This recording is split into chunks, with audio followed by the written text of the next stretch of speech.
Welcome back to Beer and Wings! Yes, this is episode 8. We went back and forth on that before the podcast. We were like, hey, is this episode 9? I was thinking 9. He was like, is it? I thought, yeah, I was like, well, I had told people all week, yeah, we're doing episode 8. So then when you said 9, I was like, I'm a fool and I've been lying to the people. So what just happened is I was wrong, is what he said in a very nice way. But yeah, guys, welcome back. Seriously, I know here we are here. Last couple episodes, we kind of drifted off. We had an amazing guest, possible additional co-host on the show, Seth. He won't be with us on this episode. The crafty one. The crafty. He hasn't been playing games with us. He's been popping in, but he hasn't been playing it. I mean, they've got kids. They've got he played with us pretty steady that one night, though. We got a few hours in on Marvel Rivals. For sure. Good dude. Absolutely great dude. He added some depth, I would say. Yeah. I think he has a different perspective than both of us. Yes. I think he has a quality perspective, and it's different than both of us enough. Right, because we're both right, and he's always wrong. So somebody has to be wrong on this freaking thing, dude. Somebody's got to be wrong. Man, we couldn't decide which one of us it was going to be. Yeah, I was like, it can't be me, dude. My IQ is too high for this. And I'm like, I'm Matt. I'm never wrong. Yeah. I don't open my mouth if I'm going to be wrong. Well, actually, I went back and I listened to a couple of our podcasts, just checking to see like what had tapered off. And I was wrong a couple of times on things, and I'll tell myself off, or out. Myself out. Call yourself out. Yeah. There you go. I was wrong about some things. So what were you wrong about? Remember anything off the top of your head? I do. One thing in particular, because it's the one I was listening to when we were talking about the Beast of Gévaudan, and we were going The Gévaudan. Any of you French people left, you're now leaving. We appreciate you. They're like, God, I gave them a chance. One last chance, and they came back for it, for the French. But they wouldn't say it like that. They would say, one last chance. Oh, one last chance. One last chance. But now I slap you with my baguette. Yeah, that episode, I in high school and beyond, I love animals. You know that. And I studied zoological things, and one of the things that and it's wrong, I had been told was that your hyenas were in the weasel family. They are not, in fact. I didn't think so. You told me that on there, and I was like, oh, that's cool. I didn't know that. Well, I Googled it, and so, oh my gosh, I can't remember. It's like carnivora. You have like dogs, weasels, hyenas, all blah blah blah. They're all here in carnivora, and then it splits off. Yeah. So technically, hyenas are more closely related to the cat. Yep. That sounds a little bit more right. Still wrong, but but I googled that because I was like, was I right? Because I was super almost like confident-y. Like in between confident and cocky. We are also drinky. Let's let everyone know that this is Beer and Wings. We get a little tilted toward the end of the show, and in case you haven't caught on yet, sometimes we want to kill co-host. It happens. We get a little wacky toward the end. But yeah, no, I just wanted to say that was one thing I heard that I said that just fact checking myself. I've never said anything true in my life, so I don't know what I've said. You just did, so now you've broken your curse. Oh, wow. Or is it a paradox? He's turning into a frog right in front of me. He was once a beautiful prince. I don't know about that now. You broke the curse, now you get to be the frog. How cool would it be to be a frog? It'd be a lot simpler without the bells, dude. Speaking of which, how are you doing, man? Me? Yeah. How are you doing? Okay. I played the reverse card. Oh, the Uno reverse now in Las Vegas. Now it is a thing. I didn't mean to. I just. God bless your ears. I'm sorry. The earthquake has upon. Yeah. What? Yeah. Was that God? I was hearing voices. Okay. All they did was complain. I see what we're about to get into. Anyways, I've been all right. I've been hitting the gym. It's been helping the mental quite a bit. Hitting the gym. Yeah, hitting gym. It's good for you. He don't like it, but I sure do. That's hilarious. But no, I've been doing the gym, and when I started this time, I've been doing gym. But every time I start, if I quit for a while and let's go back, I have this bad habit. Of course, I'm young, but vastly younger now. But it was coming. I knew it. I smelled it. but I'm young, and the testosterone doesn't quite start dipping until you hit like 30-ish. I don't 28. know. I'm almost 50, and I don't feel it. You've got it. Yeah. Well, I was about to say you had some rage earlier. That's you might have You might have some pretty high testosterone for your age, but for your vastly older. For your vastly older age. Anyway, get off of me, your gym. Usually when I start hitting the gym, I go way too hard at it at first when I get back into it. And I guess since I'm younger, I can get away with that every now and then, but I really got to stop that. So this time, I just started out with probably a day or two of some cardio, started slowly leaking in some weights, slowly getting some weights in there, and then now I'm back to kind of what I was doing before. Not the same weights, but same kind of regiment and stuff I was doing before. I do full body circuit every day. Or every other day. Nice. So that I can skip a day in between. So I'm not to do just like, here's arm day, here's leg day, and I'm in the gym for 40 minutes every day of the week. I don't like to do that. I have times. I like to have my time. So yeah, I've just been doing that, and it's helped a little bit with the mental. I've been trying to really, really get back into the streaming hardcore, the music. I was telling you earlier, I've kind of got a producer friend. He works with me, actually, I met him at the GameStore.com. Nice. In Jacksonville, Arkansas. Yeah. But I met him there, and he does a lot of EDM stuff, but he also does a lot of rap beats and things like that, and we get along pretty well. And we're like, hey, man, he's like, I won't charge you anything. Let's do some collaboration kind of stuff, and, we're messing with it. That's cool. I can't wait to see what you guys put out. That'd be cool. Especially, man, being honest, and not just because he's sitting here beside me within arm's reach, but Zach, he has he dabbles in a lot of different musical genres. But I like to say I'm a jack of all trades, with music or anything. I would say though, and I've shared this with you personally before, but his your lo-fi. Speaking of you in the third person, your lo-fi stuff, and then your rap stuff. And you know me, I'm not a huge fan of rap at all. But the way your words flow in your rap stuff, and then the just the tone and delivery in your lo-fi, those are two genres I would encourage you as a listener, as a fan. I mean, honestly, somebody I would say, bro, focus fire there because you're killing it there. Yeah, for sure. And that's always kind of been my focus, is like rap or the lo-fi kind of boom bap. Hip hop. I'm more lo-fi than the rap. The rap's not bad, and I don't like rap. Largely, I mean, some I appreciate. The greats out of the '90s and all, but your lo-fi stuff though, it's a different level of delivery. Yeah, and it's because I feel what you're saying more. Yeah, I'd like to say it's because I come real with it. Yeah, I don't sit there and congest everything up with a bunch of slang or this or that, and that's cool and that's fine. If you've got to make a rhyme, you've got to make a rhyme, and sometimes slang is easier than finding a word. But I'm a man of we love conversation, we love words, we love speaking and language, and not just floaty words, real words that actually carry weight. Yes, and we both have dabbled into other languages and all this stuff. And so but das ist gut. But yeah, so I try to bring it as real as I can, and I try to bring every ounce of my pain or whatever I'm going through, happiness, pain, whatever it is, out, rage sometimes, and I think that's what makes me dabble into other things as well, because sometimes I do the metal thing because I'm angry about this, and I've got I don't have a whole bunch of words to say. I have some simple stuff to say, but I want to scream it. Guttural grunts. So I do that, and then the country stuff once in a great while, which I'm not a big fan of country. I don't even think I sing that well, and I've heard that I don't sing well. But we have heard that. Yeah, we've heard that. We have heard that. but you know what? I still sing, even if. But it's still music, and I still want to put it out there. Yeah. And I'm not in any position to sell my songs to anyone. I don't know anyone I don't know how to do that. I'm not in the. It's a stroke of NCAA or whatever it is that sells the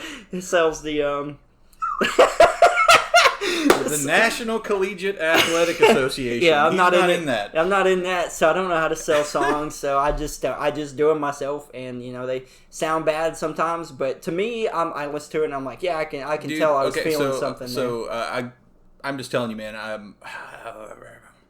It's going to tie into my how am I? Okay.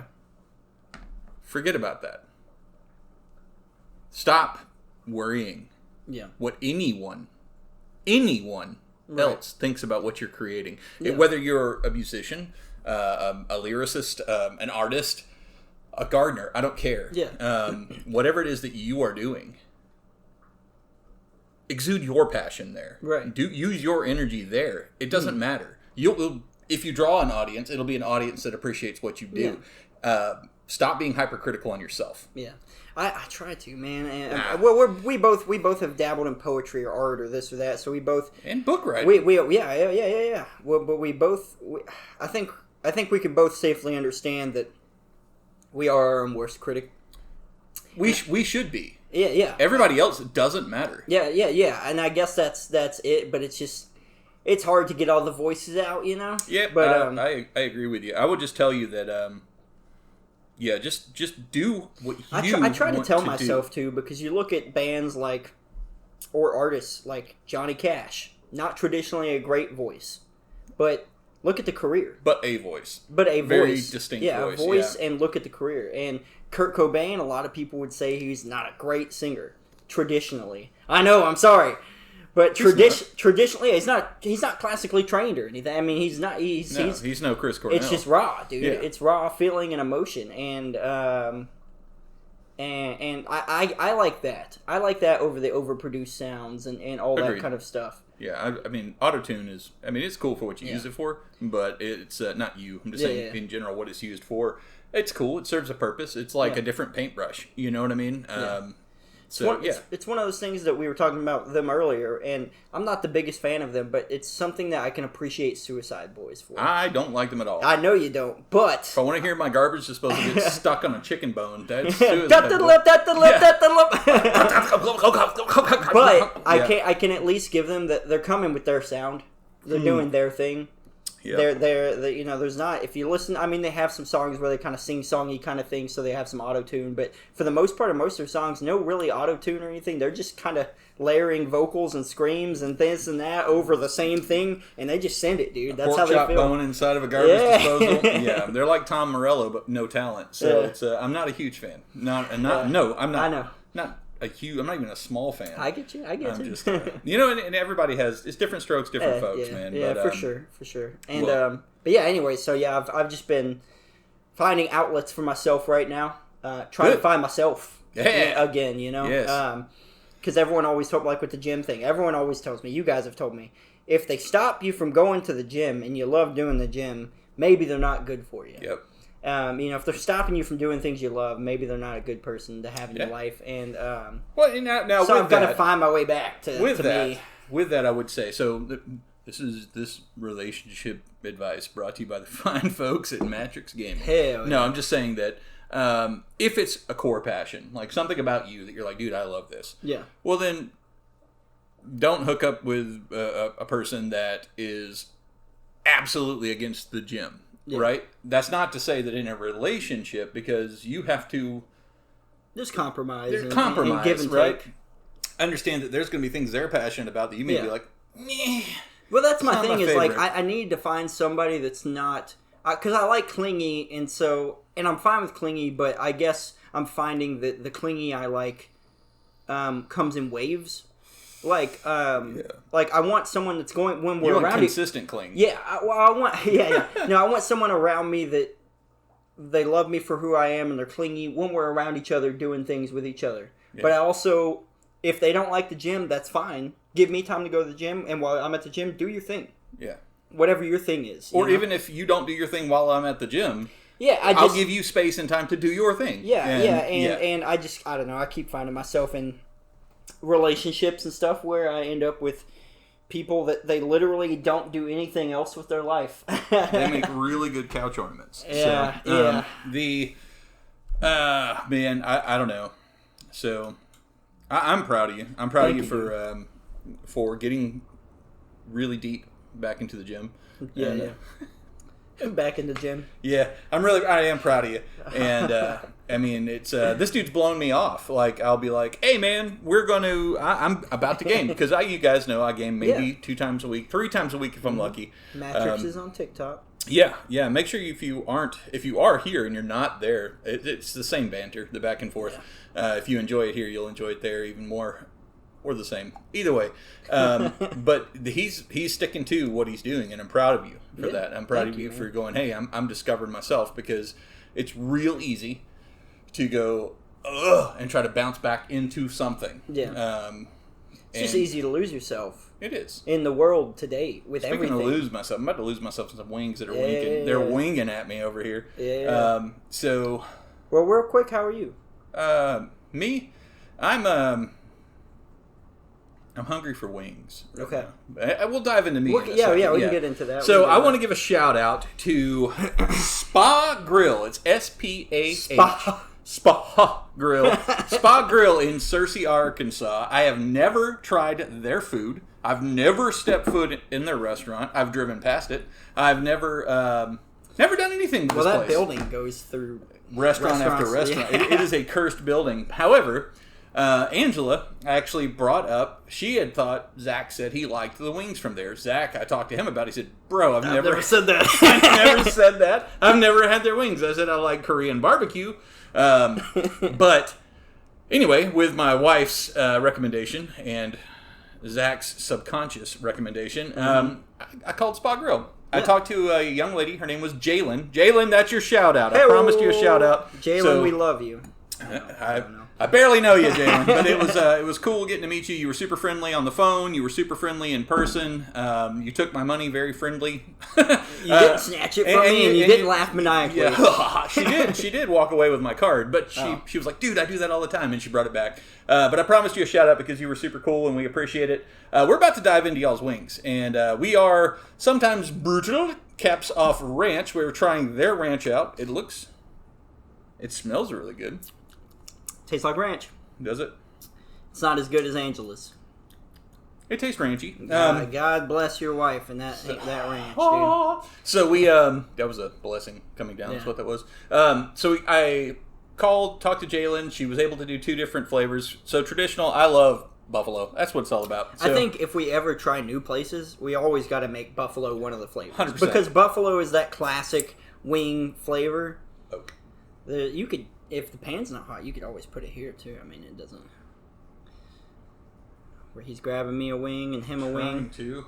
Oh my lord. Oh. And make sure. Yeah, that's the buffalo. Buffalo. I'm pretty positive. Yeah, that's buffalo for Okay. sure. I will say these don't look as orangey as most buffalo. They're kind of like a dark brown. Plenty of sauce. I'll give them that. And yeah, you can see it over there. Yeah, it was. We tried 2 flavors. One is buffalo, of course, and the other one is gochujang, which is a Korean barbecue. It's Korean barbecue, basically. Yeah. So the way it was described to me, and Jalen confirmed, is that it is a sweet spicy. Now, I don't know which way it leans. Have you had Korean barbecue before? Oh, yeah. I've had that's cashmere. Sweet and spicy. Well, the cashmere is more sweet than spicy at Rock House. Well. So, but anyway, spears up. Try a bite without the ranch, and I'll try with the ranch here.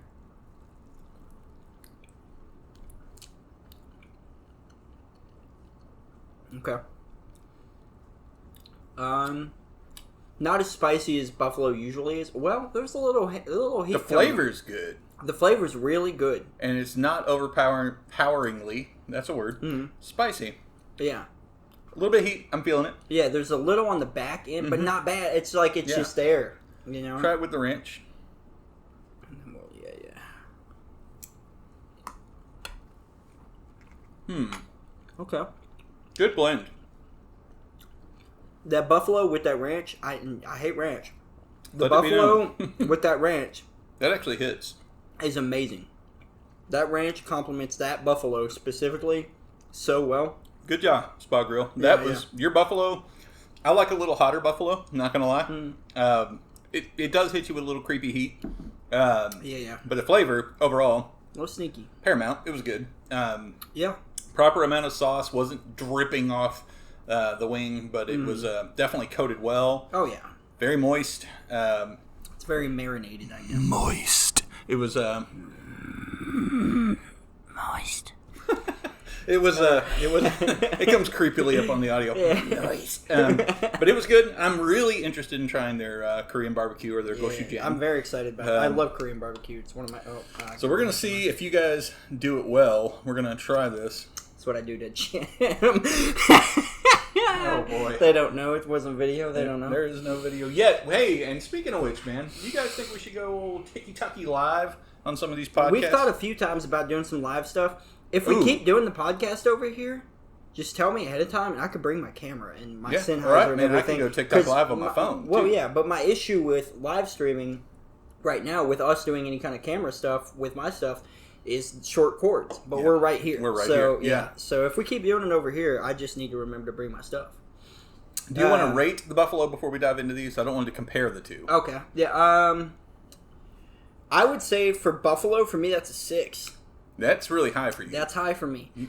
Zach, if you haven't listened, he usually hits below 4. Yeah. I'm not friendly with the wing. It's just because I love wings, but there's specific flavors that I will go to every single time. Like and Guy Fieri. Yeah, dude. God, bless America. Angela made some Guy Fieri hot honey wings that were fire. Literally, on those really, previous really episodes. I don't even like Guy Fieri, but I got to give him a shout out. I don't like him either, but I don't hate him, but I just don't like him. I'd fight him. I'd fight him. I'd fight him as long as there was a person involved. You give me a couple of these. What beer are we drinking, man? What are you drinking? I am drinking the traditional Red's Wicked Apple. Hey, it's good stuff. I'm going to beg them for a sponsorship. I was about to say, you're looking for the sponsorship, I think. Yeah, they are.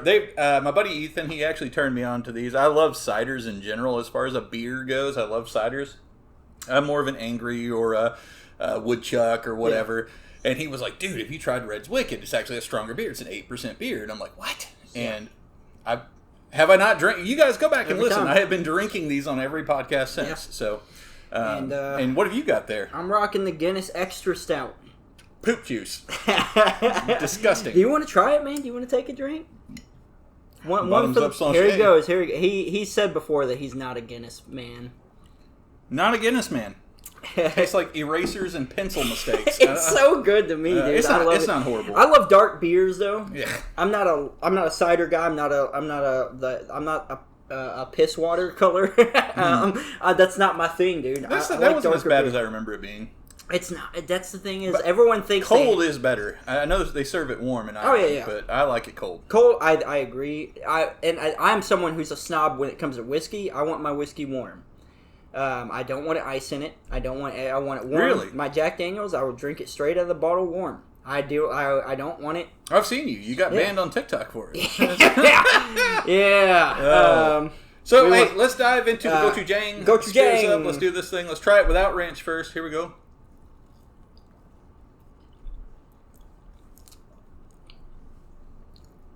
A lot of vinegar. Or something similar to vinegar. Ketchup-y. Thick ketchup. But it's not ketchup, but... Yeah, no, I get that. The sweet's there. No heat. I'm getting a little bit of spice.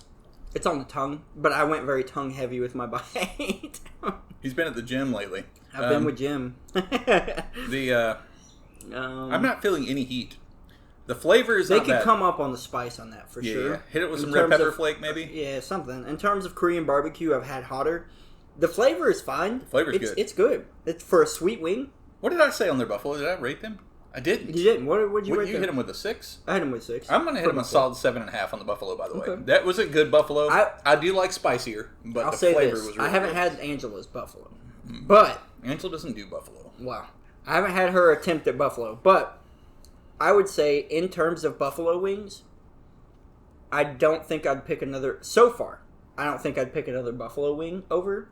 Not under pressure from Rockhouse? No. Yeah, you like these better. Okay, Spa Grill. You get a high five from Zenith Darksky. Yeah. He said the your classic buffalo flavor pops over Rockhouse. Yeah. The thing is like, maybe I eat too much sometimes, but buffalo prevents you from doing that because the heat does build up and up and up, and eventually you kind of got to put it down for a minute. That's a buffalo that I could order like 10, 12 piece or so and probably put it away no problem. Yeah. And I would love doing it because it's a good flavor. Nice. That's quite the compliment from you, the wing hater over here. Yeah, the wing hater. That's really good. I think a 7.5 solid for me. I do like Under Pressure a little bit better from Rockhouse just because of the heat, not because of the flavor, just because of the heat. Let's see. Here we go with ranch with the gochujang.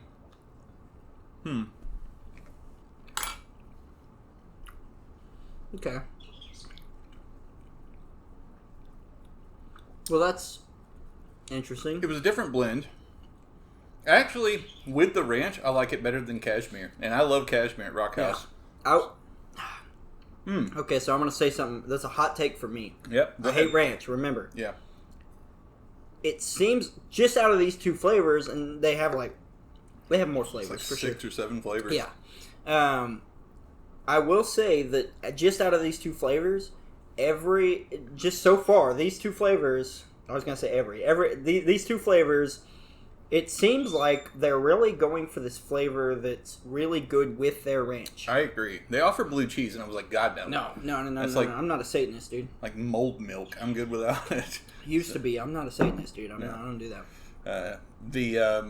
I agree with you. Mm-hmm. I always love wings and ranch anyway. It's just a thing. But I will say, you guys at Spa Grill and Cersei, your ranch perfectly, and I don't use that word lightly, perfectly complements. Yeah, complements. And pairs with your wing your sauce. So far. These two, the gochujang and the buffalo, both flavors were good. Excellent. But with the ranch, excellent with the ranch, yeah. Ranch actually enhanced the ranch, or it was just there a was nice handshake. some beautiful chemistry there, chemical romance that happened. And, my chemical romance. No, it was my chemical. My bad. Your chemical romance. Yeah, but no, seriously, guys, I would say the gochujang. What do you give it? I'm trying not to compare it to other Korean barbecues in my head, but I kind of did that with the buffalo. Yeah, that's fair. I'm going to say 4. 4? And now, that's not bad. That's not bad. Understand my rating is hypercritical when it comes to wings. Yes. But yeah.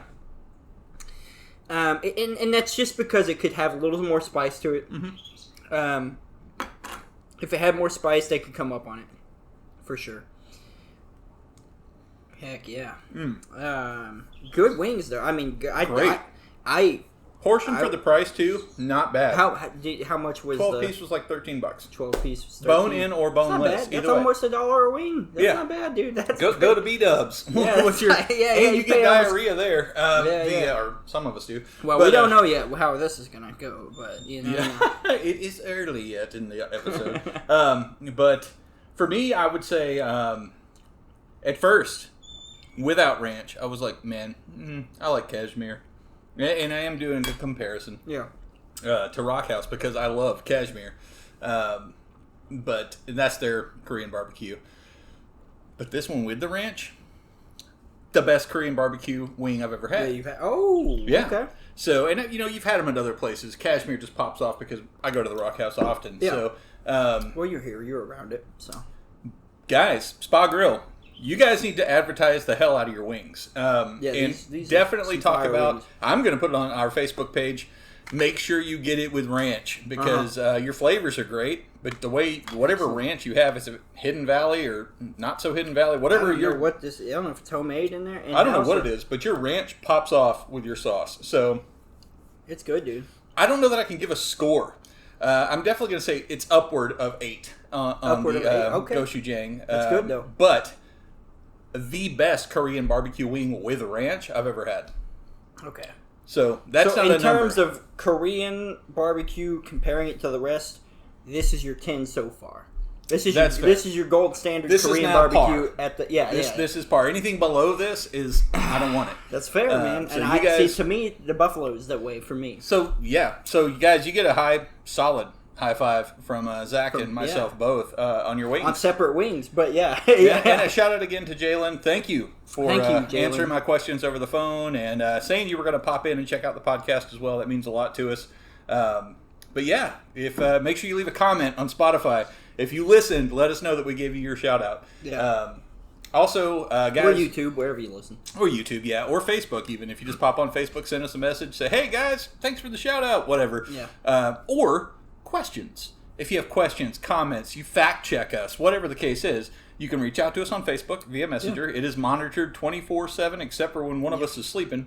And then also our email, which is rare. We both have trouble sleeping, I've noticed. We both end up at 3, 4 a.m. sending reels to each other. Sending TikToks. Like, but here's the thing. It's like, I can't sleep, damn it. So I send Zach a message, and then all of a sudden he's like instantly laughy face. I was like, how is this bastard awake too? Yeah, it's, I don't know. Dude, I don't sleep. The devil's rejects, man. Yeah, so Facebook, shoot us a message. Thought about possibly getting a separate cell phone for the podcast. So if we're doing like calling people and we want to bring them into the live, that way we don't dox ourselves by just sending out an actual phone number. Right. But the email as well, which we've had a couple of solid reviews come through the email, but it's been relatively quiet. Yeah. It's beerandwingspod@gmail.com. Hell. I am notorious for forgetting the Gmail part. I'm just like, beerandwings.com, but we don't have a website. So, but Beer and Wings, that was the other thing I was going to fact check myself. I said it multiple times listening through and just critiquing our previous episodes. If you go back and listen now, you're going to hear me under there being like, at Gmail. Yeah, you did. I know. I heard you. I was like, you're like, Gmail. We'll get to the .com, man. That's what you said on the last one. Which one do you want, Zach? We're finishing up these wings. Give me another Buffalo. Buffalo. Woo! I got you some extra sauce on that one, my guy. Yeah, I'm going for the... it's a saucy boy. The Gucci Mane over here. Gucci Mane, the Korean barbecue? Yes. That's weird because I would say on most wings, typically, just from what I know of us, if we ever got wings to split, it'd probably be the other way around. Yeah. It'd be absolutely reversed because I'm more of a Buffalo guy typically. But God, you guys killed it with the gochujang. It is. I feel like I'm trying to sound bougie by saying it, but the Korean barbecue. That's what they call it, but it's essentially Korean barbecue. You guys killed it. That is an excellent sauce. Holy crap. Dude. I'm going to eat one more of these, and I'm going to go for one more of those. It's fair. Whew. Oh my God. That's good, dude. That was delicious. Spa Grill, Searcy, Arkansas. You guys check them out. I would, based on... like double check yourself with the clap. Yeah, I was like quietly clapping, no earthquakes to the audience. It wouldn't be nice if I hit you. See, oh no. The voices are starting. The voices in my head. If you guys are out that way, definitely check them out. I haven't tried anything else there. They have you can go online and look at their menu. Yeah. They had a pretty impressive menu. I didn't know they were open yet. I'm gonna be honest with you. I've driven by there. Pull up, there's 2 cars. I'm like, we're gonna have diarrhea. This is what I thought. Well, it's because but it was off peak. For some reason that specific place. I don't know if it's location. It is. Or what it's in the Bend. It's across from a library. And there's not a crosswalk there. So kids at the library can't be like, Mom, I'm gonna go get wings, unless they want to be a greasy spot in the road. Yeah. And there's a gas station. It is kind of a rough spot. It's in a curve. It's kind of tough. I knew where it was just because I kind of live out this way. And I was like, yeah, sure. We pulled in. I see 2 vehicles. Yeah. There's like 4 people, 5 people working in the restaurant and people in the restaurant. And I'm like, where are all the cars? Did everybody walk here? Maybe that's what it is, because Searcy does kind of have a decent amount of people that walk around. Pedestrians. Maybe that's what it always is. Like, because I almost never see people there, but some of the restaurants that have been there before at least popped off for a while. Mm-hmm. But I still wouldn't see the cars. That Cajun place that was there. The Cajun place was there for Angela, Sam's. Yeah, it was called Sam's. Not Sam's Club, but Angela and Audrey, I think, went there once before, and they had like shrimp, whatever, or shrimp etouffee or something. Yeah. Etouffee! We found you last bastard! You thought you could stay, but you can't! You out of the audience! I almost went into Arnold Schwarzenegger again. Every time with the French, it's like all of a sudden... The French just creeps into the Austrian. Like, this is my baguette! Ugh. Yeah, I don't know why I do that, but it's something about the French. They're good people. They live too close to Austria. They make wonderful fries. And toast. Fries. Their toast is good too. Oh my lord! And they're really one, good I think, at was kissing. made in they're France. good at kissing. Yeah. The French did a few good things. They, however, did not invent deodorant. They did not. No. I'm glad you said that. Dude, I smell so good right now. I did a lot of yard work today. So my yard work is God time. We're going to kick real quick. How am I doing? How are you doing, man? We're back into it. How are you doing? Strategic disconnects is a big thing for me right now. So in previous episodes, I've been talking about, I'm this is my path. This is what I'm doing. Energy, devotion, where I'm putting it, and all this kind of stuff. Well, part of it also, I've been making strides in cutting some of those things, toxic things in my life. And we're not going to go deep and dark on this one, guys, but that I've held on to, right? Mm-hmm. And I'm like, well, I'm not going to give it any energy more. Yeah, I'm going to leave it alone. I'm not going to, But now it's... But is doing that kind of giving it energy? No. Well, in a weird way, but that's where the next segue or comment is. I'm planning my own funeral. Oh. Of that Matt. Of that, okay. I've been doing a lot of soul searching, God time as I call it when I'm mowing, because I'm like out there singing to the Lord while I'm mowing on my zero turn. Godspeed. You ready for another wing? Yeah. I mean, I see you eating ranch and birdseed, so that ranch is not bad. And birdseed, yeah, I do eat a lot of birdseed. Birdseed. I really love me some. So my last one will be a buffalo, by the way. I'll pause real quick. Yeah. Honor of these fallen chickens. I hate these chickens that died for this. Why? Because they're delicious. Chicken's a dirty bird, man. Yeah, I raised them. They're a dirty bird. They make delicious eggs. They're good. They're tasty food. Mm-hmm. But man, in terms of we talked about it before, but in terms of healthy meats and stuff like that, people for the longest time were like, chicken's great for you. No. It is. Now we're starting to see more links. Fish is wonderful. Oh yeah, for sure. But we're starting to see more links from chicken to cancer and other diseases than we are red meat. Oh, but pause on that. Hormones. How many hormones are injected in chicken? Now, if you raise your own chicken, bro, and you eat that chicken... Fair enough. I don't raise my own chicken. So. I do raise my chickens, but I don't eat them. I eat their babies. You eat their babies. The eggs. They're liquid babies. They're liquid babies. You're good on your beer? Yeah, I've got this one. I still got this one open over here. All right, I'm going to 1, 2, 3, and slash. Help! Anyways, continue. Funeral for yourself. Continue. Funeral for myself. So it's a path I'm going on. And I'm sharing it with you because you're not being excommunicated. You're not dying with that part of me. Yeah. There's a lot of people that will be. Excommunicado. Yeah, that's Latin for I don't talk to you no more.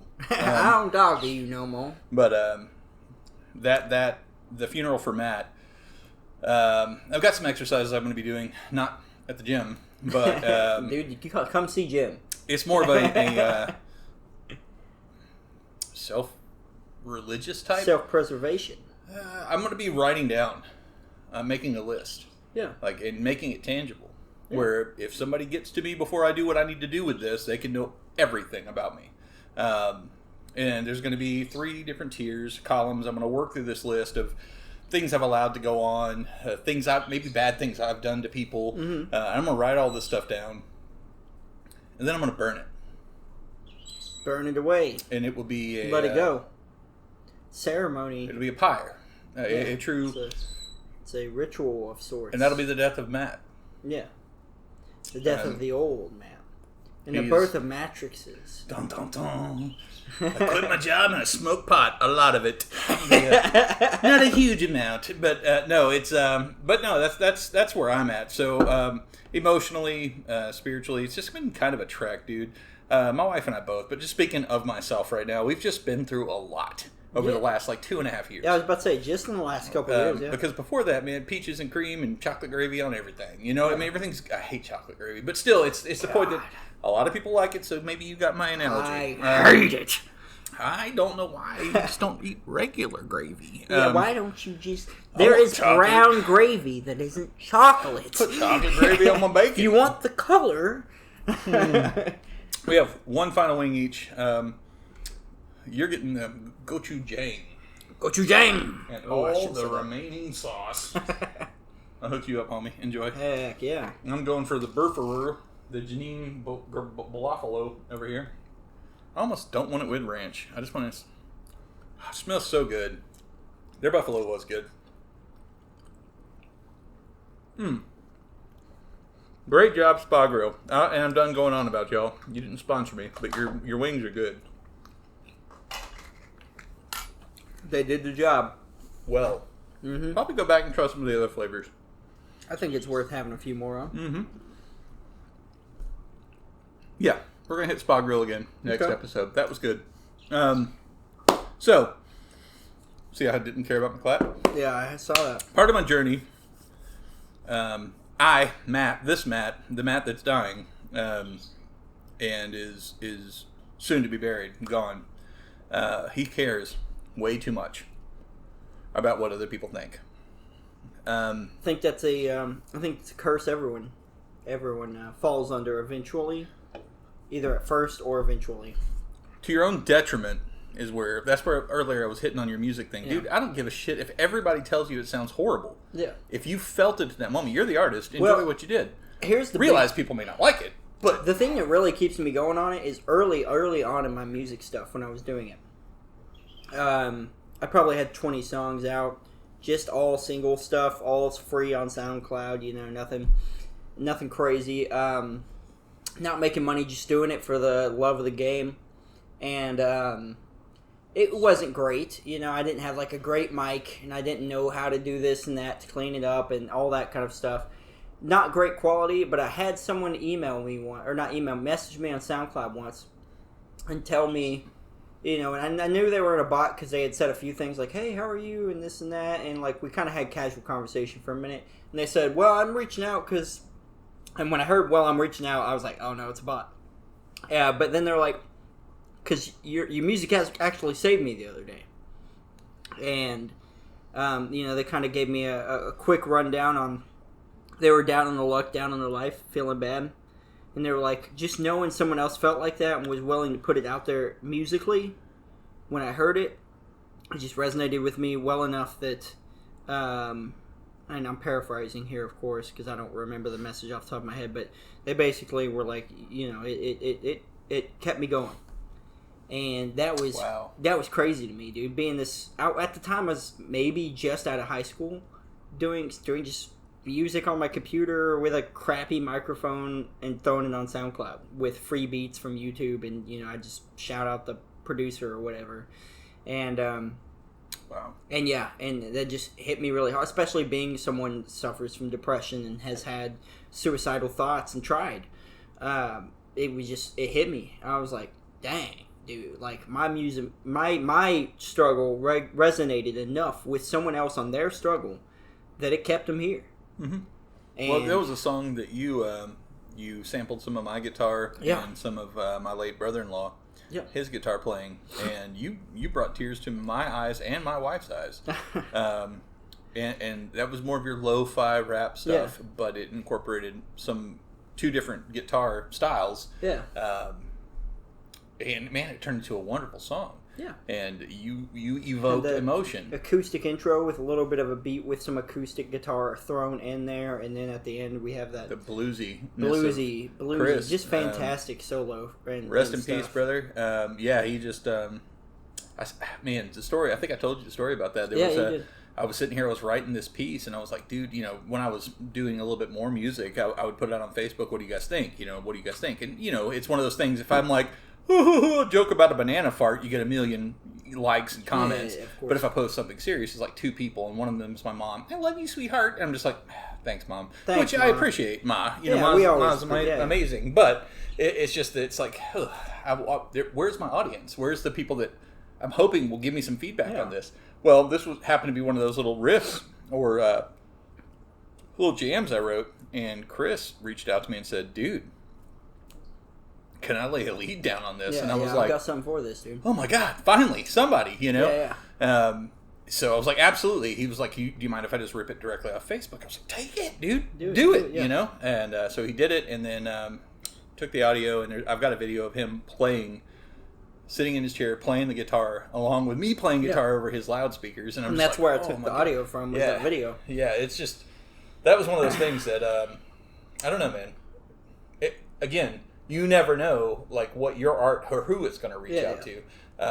That piece that I wrote, I felt something with it, but it was like, womp womp crickets. Not even the crickets gave me a thumbs up. And I'm just like, And then Chris out of the blue was like, hey. Yeah, hit this thing and then... Dude, can I put something on this? And I was like, yeah, and dude. You had told me for the longest time that, you were like, I want to do something with this, but I don't know what to... I don't know what to do. And now it's a song. And now it's a song, dude. A legit song. Yeah. So, and thanks to Zach, XAK. XAK, yeah. On Spotify. Not on Spotify. It's on Spotify, but it's down right now. But it'll be up soon enough. But on SoundCloud, you're out there, right? Yeah. Still? Yeah. So, but yeah, it's and it will be back on Spotify as well. But yeah, it's but that's, I don't know. I could keep going and I don't want to. Yeah. That's where I'm at, and it's that's where I'm the direction I'm heading. I've been talking about it for months. Enough, dude. You're how old? I mean, I'm almost 48. 48, okay. Almost. Not quite. In all seriousness, though, I mean, once you get, I would say, anywhere near 50. Not even 48, but like 40s. Speaking of someone who's nowhere near it, I'm listening. Well, I think it's, and I'm, I guess, proud of myself a little bit for coming to this conclusion early. Yeah. But I think it's valuable to take a inventory. Yeah, that's a good way of putting it. Yeah, of everyone in your life, and who supports you and who doesn't as a person. Yeah. And where you're wasting your energy. Yeah, and see, this is off on a tangent here. I've had friends in the past stop being friends with me because they're like, "Oh man, you don't ever hang out or talk to me or whatever." But I'm the kind of friend who I can go a month or two without talking to someone, or months. And then when I do, I come back, and it's right back to where we were. I'm not the kind of person that, I don't feel like to add value to my life, you have to be there constantly. Fine, I'll back off. Jeez. No, well, yeah. No, but no, I just mean like, in terms of, some people think like, it's almost like a relationship where it's like, oh, I've got to see you every 2 weeks for a podcast. No. Damn you. No, I've got to see you every week or this or that. And it's like, bro, you're not my wife. Like, you know what I mean? Like, well, I mean, but like, I can talk to these people from afar and have no issue, like, with that being our friendship. But it comes down to, like, are they actually supporting you? Or are they making a big deal when you're not there for them? Yeah. Because a true friend, a true friend to me is ups or downs or whatever, they're going to be there for you when you need them. Mm-hmm. And if you need them. Yeah. Sometimes you got to fight some stuff alone. That's true too. But sometimes if I reach out to somebody and they're like, oh, well, I haven't talked to you in 2 months. Like, what do you want from me? It's like, okay, well, you're not going to add any value to what I've got to say. Like, if that's the way we're going to be about it. And so I think it's a valuable thing to take inventory of everything around you and just make sure.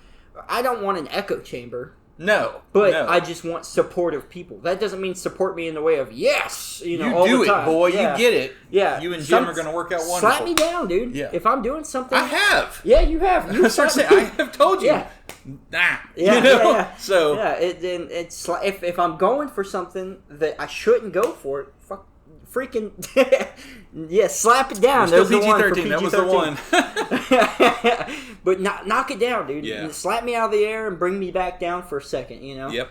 Doesn't mean don't let me fly again. That just means let me don't fly that correct way. My path. Yeah. And that's a very, very good way of putting it. It has. I had a really, it was brief, just kind of in passing. Emily came up to my work. I love my Emily. Blessed with her in my life. And she came up to my work and same bad ranch, man. No, that ranch is pretty solid. You can eat mine when you're done with that one.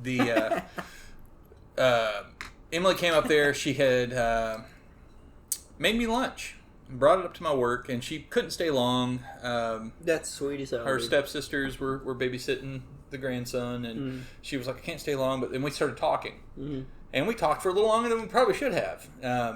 She was like, I got to get back. I was like, I don't care. You stuck around long enough for me to give you another hug. It was good to see you, But we had this it was brief, but it was powerful. A conversation where we were talking about friends. Yeah. And this, I almost said this and that, but that's your line. So this and that. I got to tell you guys about that friends, later. This and that. But friends and this and that, this or that. But we had this conversation, and I told her, and this is being absolutely transparent, dude. I used to be that guy. Like, I'd show up at a party, and it was like, hey, Matt's here, blah! Everybody would, poo their pants and have to come back.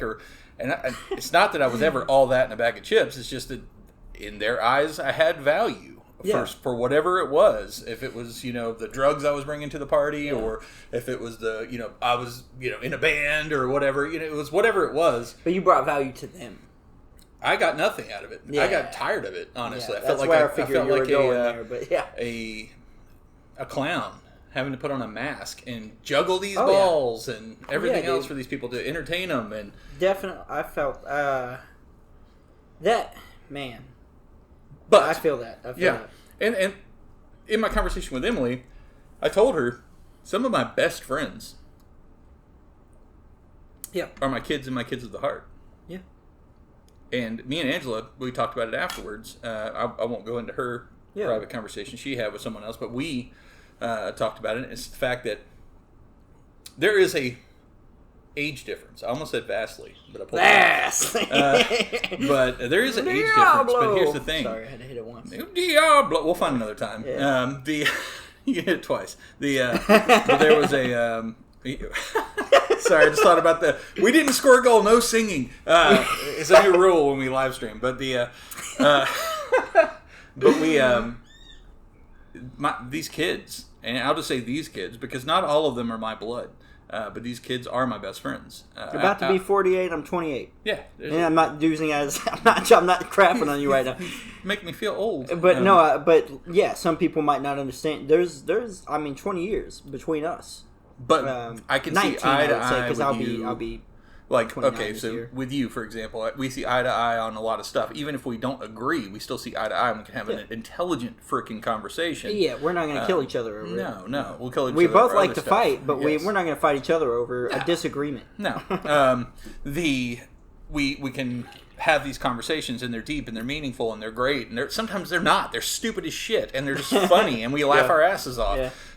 But it's the fact that I can share a laugh with you. It's not you're laughing because I did something, or I'm laughing, but we're sharing a laugh together. And it's a moment shared. Yeah. It's the same thing with Emily. When I get to hug her neck, I love that kid. Yeah. I truthfully do. She's a great person. She's a wonderful person, and besides the fact that she's my stepdaughter and the mom of my grandson and this, that, it's the fact that she's just a good person. She's a freaking good person. Ever since I've known her, I was like, this is just a good human. Yeah. She just exudes good, and she's meek about it. She's not in your face. She's not the life of the party or anything like that. And that doesn't mean, I don't mean that in a negative way. No. But I mean, she's not trying to be. She's not trying to be entertaining or this. She is just good to be around. Like, once you talk to her, you're like, man, I like talking to this person. Yeah. And, Audrey, Autumn, Lexi, Seth, Austin, Mallory, it's like, man, you guys are great people. And I'm curious to see where post-funeral things exist. Yeah. Once you cut off some of the bad blood here and there, I know because interesting. I'll throw this out here. I know because he's not supportive. I know for a fact. Okay. That not one episode of this podcast has he listened to. Ooh. Not one phone call has he returned. Mm-hmm. Not one text message has he returned. Mm. My father is part of my funeral. Mm-hmm. And I know we talked about not going deep and dark. This isn't. This is light. Yeah. I'm just letting you know. Light. You're seeing the future. This is where I'm focusing. And if he listens to this episode, it hurts you, good. Yeah. But that's, I hope you grow from that like I'm growing from it. No, I think it would be my last message. Dude, that's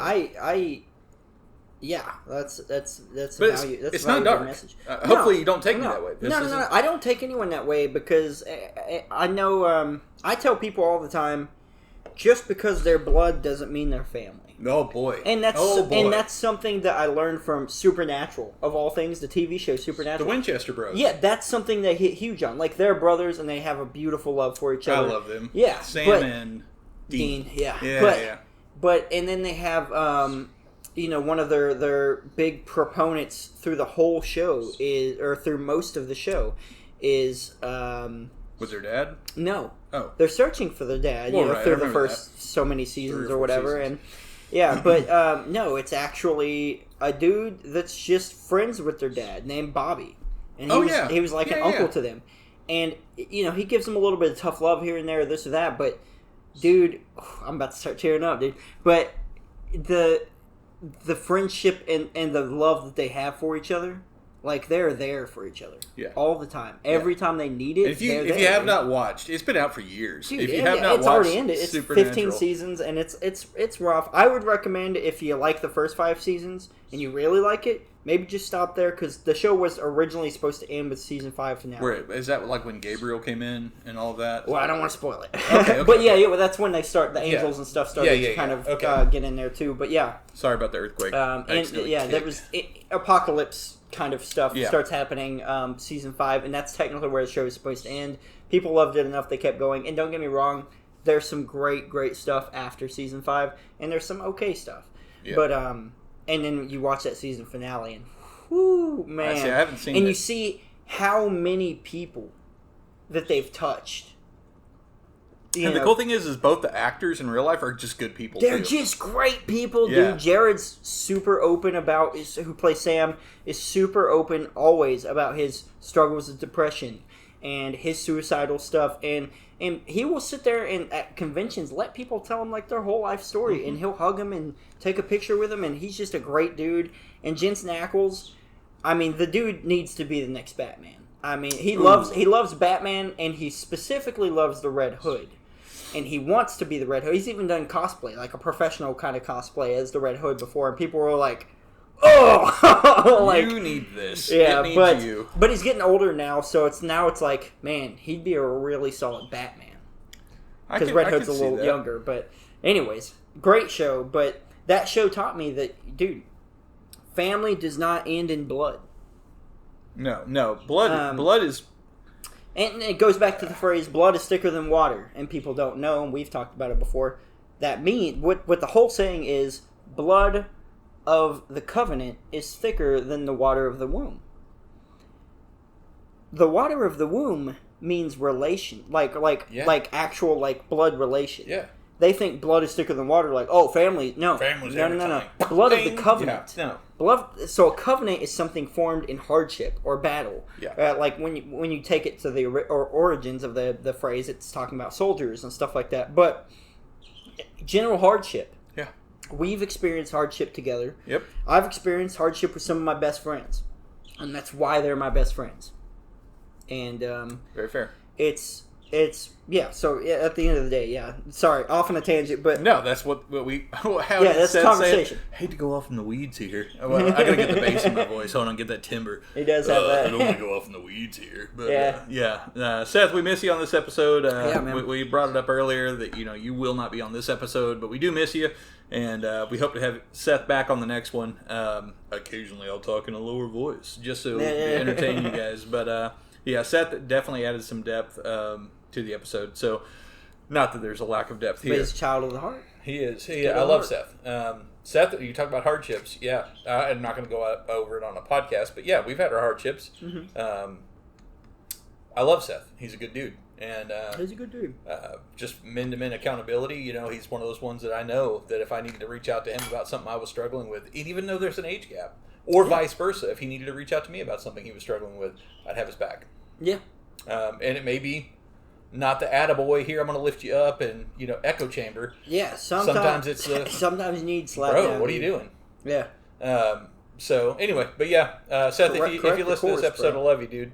So, you said we're in chorus? I said correct the course, bro. Sometimes you need it. I thought you said we were in chorus. I was like, yes, we are. Intercourse? No. PG-13. Jim. So, speaking of messed up stuff. Oh, man. How you feel about our government? Woo, buddy. Oh, man, look at that block. Yeah, I'm sorry for your ears. It looks like a pair of jean shorts, actually. I should have brought my dang old... You got the knuckle there. The knuckle. Oh, no. Yeah, dude, that's... so... Let's talk recent events. Let's talk about some recent events. So, real quick, recap. We live in the U.S. Yes, we live in the United States. The president of the U.S. is Donald Trump. Yes, Donald J. Trump. One of us has been fairly supportive of him, and one of us has been not so much. And given we both, I mean, as much as we try to find unbiased stuff, we both get biased stuff thrown in front of us. Right. So some of this, we both may be swayed one way or the other. However, there's one thing I think everyone right now can agree on, is the Epstein stuff. Yeah, okay, so I will say, for starters, these are opinions. These are opinions. We're not saying any of this is we fact. We don't have evidence on us right now to prove, so we might bring up articles or things we read. There is no evidence. What evidence? There's no evidence. Let's just put it out there. There are things that we have read or seen. Or we might have seen decent enough proof to us. Yeah. We don't have it on hand to sit here and show people. We're not in any way trying to discriminate or incriminate or defame anyone. Yeah, no. We are airing our opinions based on stuff that we've come across. Yes, the media is really good about throwing stuff in our face, and I've done a really good job of blocking out mainstream media because one side's going to scream this, and the other side's going to scream that, and both can't be right. And, for sure. And 9 times out of 10, both are wrong. Yeah. But I will say they both seem to agree. Well, on certain things, like the fact that the Epstein list exists. So this is Epstein documents. Yes, thank you for the clarity. So I think Trump is really good at word games. He's an intelligent man. I don't care if you like him, don't like him, whatever. I'm not calling him a manipulator in a bad way, but everyone can manipulate. It's skill. It's a thing that we can learn to do, and sometimes you can use that for good, sometimes for bad, sometimes for self-preservation. Sometimes for just leverage. Sometimes for leverage. And he is very good at manipulation. Whether you as a person think he's using it for good or bad, it's neither here or there. I think he's good at it. My 2 cents, and we'll deep dive into it. My 2 cents is I think he is leveraging, and I'm not saying that's good or bad. He is leveraging a lot right now. However, let's go back a week and a half, 2 weeks ago. So, forever. Sorry, Let's going back for 2 weeks. That was reverse. Sorry. Oh, I went back 3 weeks. I was actually happy. Oh, Seth. What's up, man? Hey, guys. I'm not going to get lost in the weeds here. But, that was my Seth impression. You're welcome. But anyway,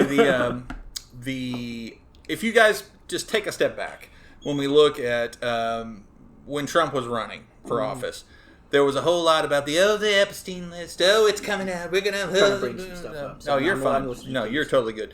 But, there was this, it was almost, I won't say he ran on that for his campaign, but there was, and not just that. He brought it up.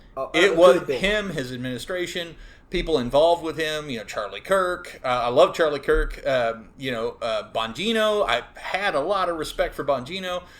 You had these guys that, all these dudes are coming out and going, they keep using the phrase Epstein list. So I think we all kind of got hung up on the phrase Epstein list. Like there was a privatized party list of invitees who Epstein was going to send mailers out to, right? Yeah. But you hit it early, and I appreciate that, is the fact that it's not a list. It's a series of documents. To be fair, real quick, and I know you understand this, but just as the average listener. So the difference here is people keep bringing up Epstein list. Let's be clear that there's no list. No, it's documents.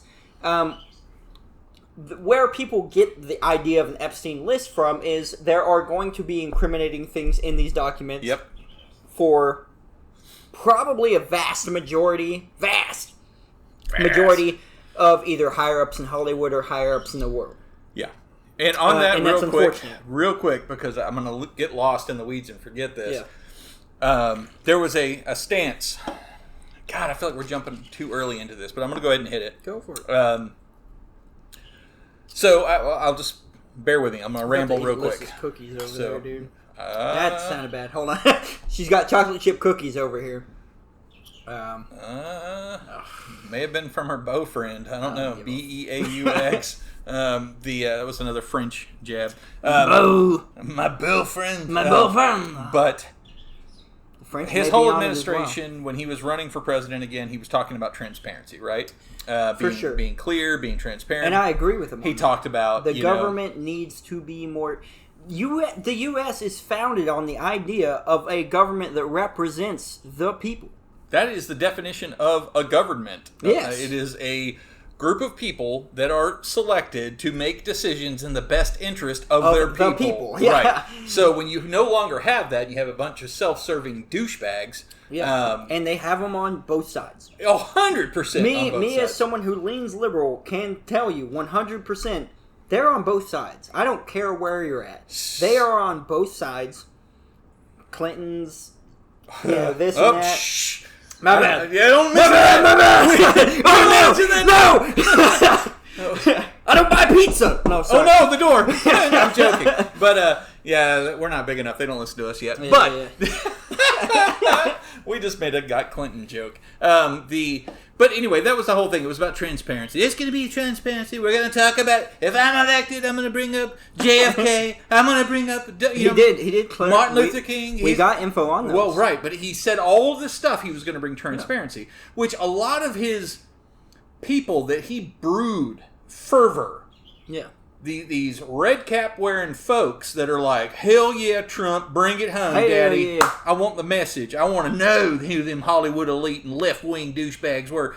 Bro, they're right wing douchebags too. Yeah. So the to list, even Pam Bondi, who said when she was questioned. God bless her. She's trying, dude. She's struggling. Even like Bongino, as much as I respect, and I actually got a little bit more respect back for Bongino because he was like, bro, if Bondi's in her role, I'm out. Yeah. So it was potentially a big thing. Like, there was some static. Yeah. Because of the way she answered the question when she said, there is no list. That was the worst thing that they could have said. She should have taken the cue from her boss, who was like, why are we still talking about this man who won't die? Blah, blah, blah, blah, blah. You know what? Go ahead. You can answer. He's trying to play it off. And I'll admit, if it was from his lips the whole time, there's probably a lot of people on the right side that would have stopped caring because they would have been like... Trump said it. It's good. It's gospel. Well, it's not just that, but the way he says things... He would have been able to be like, let's, and he's able to drive focus elsewhere fairly good. He could have said, hey, there's not an actual list. There's a lot of documents we're going to have to dig through to get all we need. Well, that's the thing, though, is they've been digging through all those documents. But she said there were hundreds of hours of videos that she herself had seen. Now, this is a fact. Fact check me if you want to. Also, I don't think to be fair, from what we know of what's probably on these videos... As a human, I don't know how capable she would be of speaking to the public if she saw the videos. Yeah. I have a friend, I won't dox her here, she works with children that have been through that kind of stuff. And she worked, past tense, she had to get out of it. And does she ever want to speak publicly about it? 100% Probably not. So, but supposedly, from Pam Bondi, there was hundreds of hours of videos. That she had seen where all of these people were involved with piddling, with chidlings, and they should not have been. Yeah. And, and then there was, it's on my desk. Yeah, it's on my desk. And I sent you the videos of Critical talking about how they pretty much did like a whole photo, like with this thing where like everybody people had would take binders. pictures of the binders and this and that. Like, they were proud, and they should be proud to expose those people. 100%. Then that's where I guess that's the voice that, and why I kind of want to talk about this on this episode specifically is because it is a hot topic right now, sure, yeah. And we both are on different sides of the fence politically. Well, I think it's amazing that everyone just about is on the same side on this specific thing. And okay, like on there's that note, details here or there, yeah, and we're going to get into it later, but we've talked about now we're seeing some information about Obama's and this and that dealing with Trump stuff. I will say, I think it's interesting that those kinds of things come out at this time, right at this juncture. That is leading the attention back toward Democrats are bad or this or that. Let's focus fire on Democrats or just let's focus fire back on opposite sides. What we should be focusing on what we should be focusing on as a country and as them. I don't it sucks that if Obama did some of the stuff that you're going to bring up in a little bit. It sucks that if Trump has done some of the stuff that he's been accused of or this or that. However, what we should be focusing on as people and politics is it doesn't matter who's on these documents. They need to be brought to justice. So it seems like now we're getting a lot of reports of oh, like Obama did this and stuff, and that with the voting stuff, or on the right side they did this, or they did January 6th, or this or that. I don't care about either of those things. I mean, it's important, and those people should be brought to justice too. 100%. But right now, this is heavy. If we start focusing on those other things, and that's exactly what they want you to do when they release these things, or if these things get leaked randomly, where it's like, oh, now we have information about this person or that person, it's pointing you away. It's trying to drive attention away from the Epstein documents. If I went and I robbed a bank. Yes. And, Matt Brown robbed a bank. I just doxed myself. Anyway, Matt robbed a bank. You know, he did it. We saw him. We got video proof. And all of a sudden, it's coming up to everybody's pressuring me. And I'm like, but look, Zach's over here littering. Holy shit, Zach's a litter bug. He dropped his stuff on the ground. I don't know why I did that voice for that. But anyway, all of a sudden, all the media goes to Zach with a little can in his hand, throwing it on the road. And, there's proof. He threw the can. Stop. Yeah. Stop. He still robbed the bank. I still robbed the bank. So, I bring this up because I am not a red cap wearing. Yeah, I know you're not. I just know just for the listeners. Yeah. I know you know, but I'm not a red cap wearing this, that, whatever. I'm also not a left leaning. You can be a panda bear if you want to be kind of guy. I'm in the middle. That's where I dwell. I am Switzerland. You're someone who wants life better for everybody. For everybody. So I think this. And I reference this. This is a pivotal moment where we're at. In a pivotal meaning we can pivot. We can turn one way or the other. Yeah. If we go the right way, not saying to the right, I'm saying if we go the right way, the correct way, then hell yes. Finally, some progress. If we go the other way, it's going to end up the exact same way as the Black Lives Matter movement, where it was an amazing potential, huge catalyst for civil rights in this country. And then what happened? Greed happened. Greed. Monopolizing people who are actually going through hardships, and you're going to monopolize that. The fat cats that were involved with the BLM movement, they all have mansions and cars, and where'd the money go? The idea of the movement is fantastic. Was super cool. But here's the thing.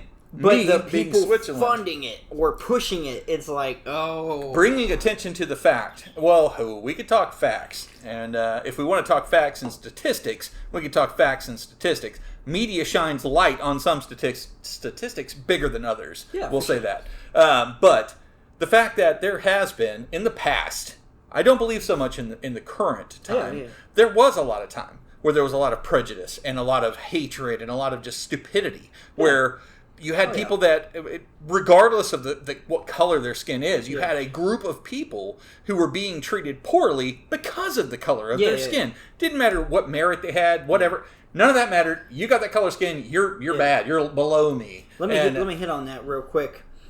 So we've done a lot of things for that, positively for that. Some things that people don't understand is, yes, there are overarching things that still affect some of those people.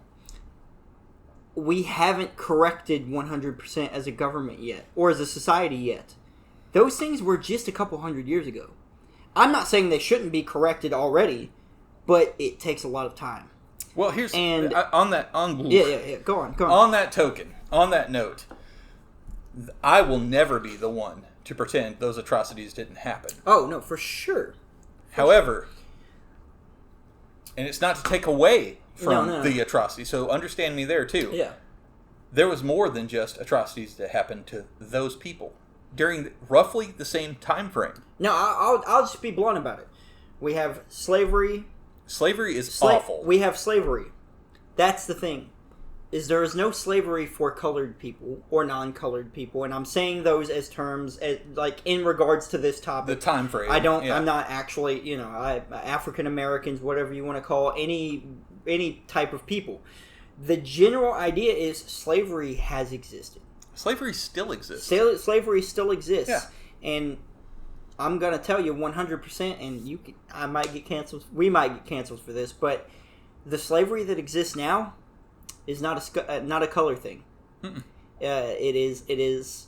Well, depending on which definition you want to go with for slavery, we, the American citizens, are slaves. We're slaves. Yeah. I 100% agree with you. But the slavery by the old definition, I'm about empty if you want to give me the other bottle. But Yeah, I used to. Stinkus. But and I'm not trying to take light away from the fact that that our country did have an issue with a specific color of people that were slaves. But there was more than one color of slaves here. Yeah, what they don't realize is up in the north, while Southern slavery was going on, Southern slavery was focused on Africans because they did come from Africa. They're closer to it.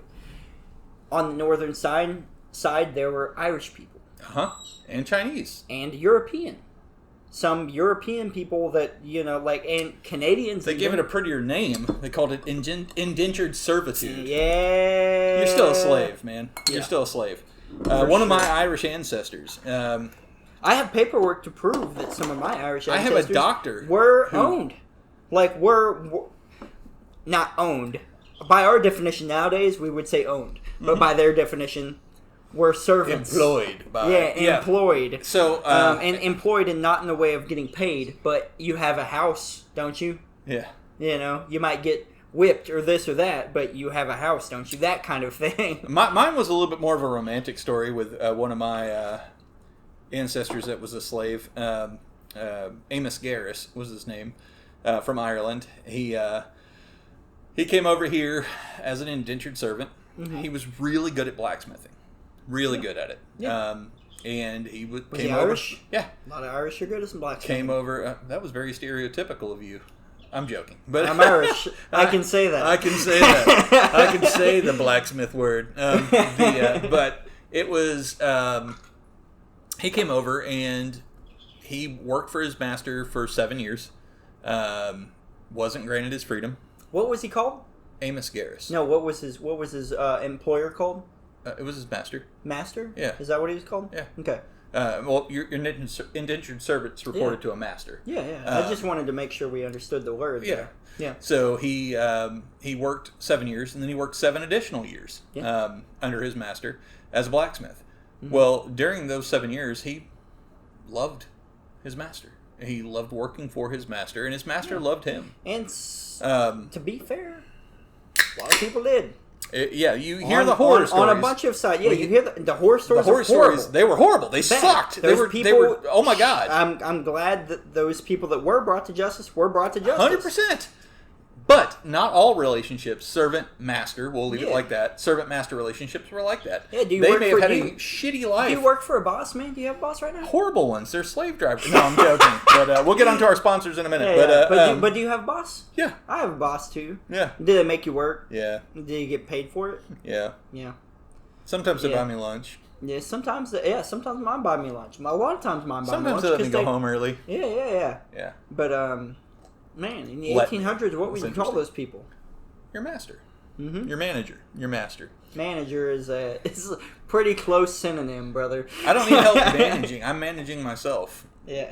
Literally. I want to preface, we're not taking away from the atrocities that happen. Not at all. Because I will fight people over that. We have to understand, yes, for sure. I don't like Nazis. No. I don't like people that still today think that we should have slaves or this or that. Nope. I will fist fight you in the effing street today. However, we need to understand that as a culture, these issues weren't... There are Irish people in Boston, still very racially stereotyped. Oh yeah, and people don't think about that because they're like, mix. oh, they're Irish. Yeah. Laughingly, he's a Mick. Yeah. Leprechaun, whatever. You can say those things and we laugh about it. We can say those things. You know why? We're Irish. Well, we can say it, but you know why? Why? Because no one cares. Nobody give a shit. Yeah. And the Irish didn't either. Yeah. And again, preface, I care exponentially about the things that happen to any color as slaves. Slaves should not exist. Period. Any level of oppression, slavery or not. Sure. I don't believe in slaves in Egypt. No. They built the pyramids, that's cool, but I don't believe in that. Did they, or was it aliens? Well, yeah, okay. We can get into that another time. But either way, you know what I mean? Like, there's ideas that slaves have done this and that and stuff.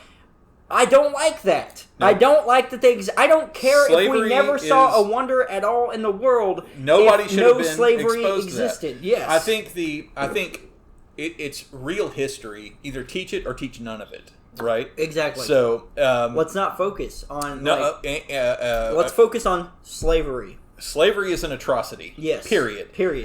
So you had the Triangle of Trade. This is not where we wanted this episode to go, but we're here. We're here. We're in the weeds, Seth. So you had the Triangle of Trade, which was Britain, or England, and you had the colonial United States, and you had Africa. There was a Triangle of Trade. Ammunition, for cotton, for slavery, for manpower, blah, blah, blah, blah. And it was this Triangle of Trade is what it was called.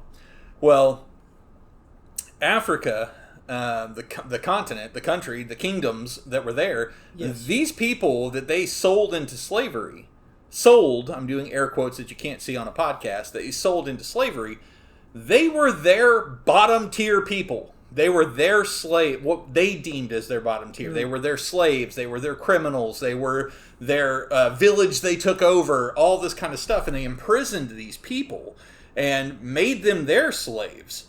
So you had Africans enslaving Africans. Yeah. And then, oh, wait, we can get guns from England? Because the real issue is class warfare. It was class warfare. So they shipped in their eyes. Now, we're talking about human lives. Right? Human lives. But in their eyes, they're bottom-rung people. Let me hit on that real quick. Okay, because we talk about white people went over here, or Europeans. That's what it is. Mm-hmm. It's not white people, it's Europeans. Yep. The colonizers that colonized America, because, let's face it, Native Americans still face a lot of trouble today. Yeah. I would say, sue me, more trouble than a lot of other races right now. Native Americans get crapped on. They get crapped on, but and they were here first. And but either way, Europeans went to Africa to purchase slaves. They didn't cause a war for slaves. They didn't. If we colonized Africa for the slaves, we would own Africa right now. We don't. There are white people in Africa, but we don't own it. Yeah. And we don't run it. No. So, was it a purchase, or did we demand? It's one of those things, I don't think... We have to take it to the root of the situation, which was money and class warfare. Well, you had it was called the Triangle of Trade. Yeah. So, before America was America. Yeah. Right? Or while it was becoming America...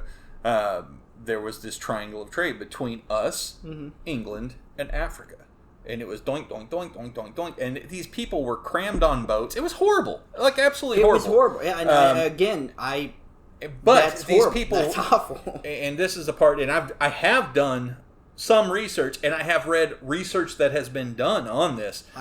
There are people that were appreciative of the life they were given in America. Yeah. Because you find letters and stuff now. You can go to a museum where their focus is slavery and the oppression of African Americans. Yep. And you will still find letters and stuff of people appreciative.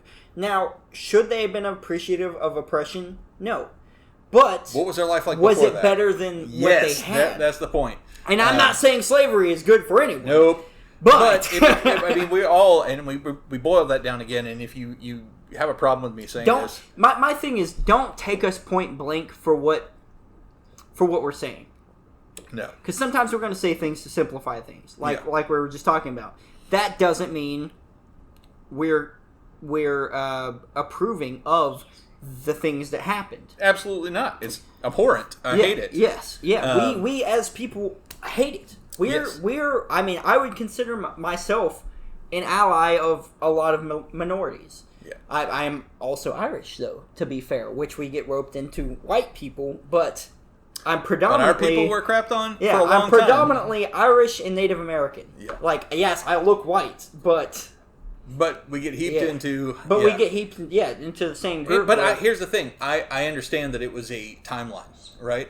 And all we can try to do is break cycles, break chains and break cycles, and keep going, right?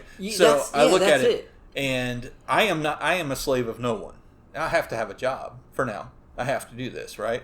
And I have to... Yeah, if you want to take a very vague approach to slavery, you're a slave. Oh, to the U.S. I have government. right, because I pay taxes to the master. To society, to the U.S. government, whatever.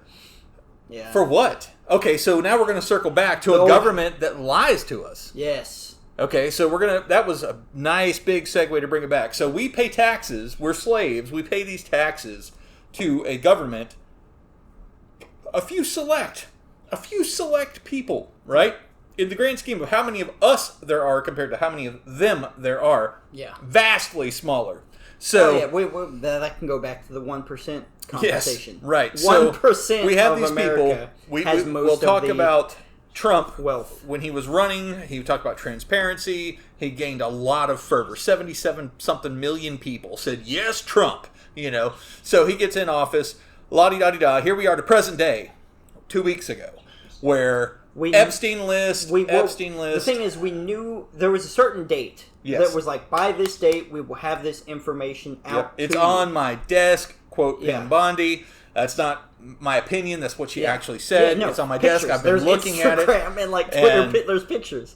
And then there's a press conference where Trump is like, how dare you still talk, like trying to insult. I felt like it was heavy gaslighting.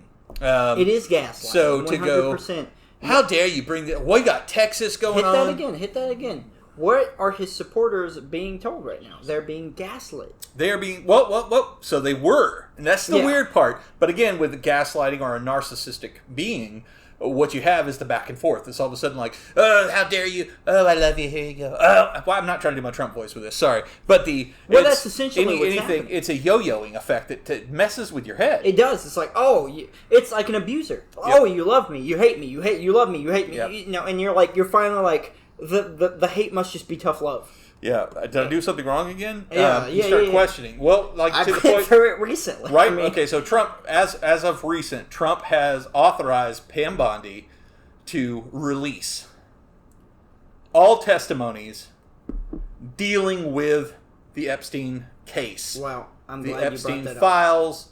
I won't say list because there is not a list. It's not a list, yeah. That's where, again, I think Trump was playing word games. Yeah. There is no list. Right. Well, I think it's just a way to simplify it. I don't think that I think for us, it's a simplification. Yeah. For him, it was a word game.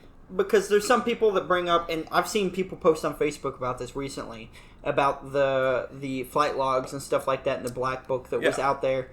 That has been out there for years. I've seen people spreading it on Facebook being like, hey, it just dropped, blah, blah, blah. No, that's been out there for years. I will say, there's no one, and this is me saying this in complete transparency, there's no one in this black book that I care to expose or not expose. But having said that, some people in this, we have to understand how planes work. Yeah. Sometimes we have to stop and refuel. Some celebrity planes are going to stop where other celebrities stop. Not everyone in that black book probably has anything to do with anything. Having said that, the black book has been out there for years. There's a website dedicated to it. You can F3 on your computer on the browser sorry for earthquaking. On the you can go to that website on the browser, F3, type in a name. And if you think they're on there, you type in a name and see if they're on there. Yeah. Because there were rumors of big role model of mine, Eminem. Marshall Mathers. There was a big thing about Marshall Mathers being on the logs or this or that. I've searched through document because I was like, because I am a person that if I should not like someone, I'm going to not like them. If you're doing something with kids, I don't like you. Yeah, for sure. There's no argument. And so I searched and searched and searched. There's no Marshall Mathers, and from what I found in the flight logs and stuff, I think there was one occurrence of Tom Hanks. And to be fair. So, but I'll tell you, it could be coincidence. Yeah. So, when the Epstein stuff first hit, when Ghislaine Maxwell went to prison, Epstein, they were after him, all this kind of stuff. What did Tom Hanks do? Him and his wife. They left. They went to Greece. They did. Why would you flee at that pivotal moment? I think that's weird for sure. Coincidental, maybe. Maybe. But, and I'm not saying by any means that Tom Hanks isn't. But not accusing the guy, because we all know Tom Hanks can on your door. I don't want that. From what I understand, I think he was only in there like once or twice. That doesn't mean he didn't do anything bad, but that also doesn't mean he didn't do anything good. But having said that, that's been out there, guys. Yeah. Don't act like that's new. Stop paying attention to stuff you see on Facebook or social media that's pointing you to like, oh, but we've seen this and that. No, dude, that's been out there. If someone was going to get arrested or anything, or accused or sued or whatever over anything in that black book, it would have already happened. Here's the thing, and I want to hit this now before we go too deep. If with all of the stuff, and I'm talking about the Epstein not list, I'm talking about the Obama stuff that just recently came to light over the last 3 days, and the other things that are transpiring. If there is not a single arrest, something's up. If you cannot wake up and see, I will read something I wrote. Pardon me. I made a note so I wouldn't forget. It was a bit of poetry, a bit of just dialogue. But yeah, this was thoughts in my head. Yeah, and he brought this to me the other day, and I'm a big fan of poetry and stuff, so I read it that way. But yeah, don't get distracted by the mirrors and smoke screens. Yes, the Democrats have done some messed up stuff, and I am glad it's being called out. But so have the Republicans. Oh. The entire system is corrupt. Do you see it yet? No more sleight of hand. No more gaslighting. Full transparency should be our unified stance as one. We pay these people. 100%. We give them their power. 100%. Who are they to keep these secrets?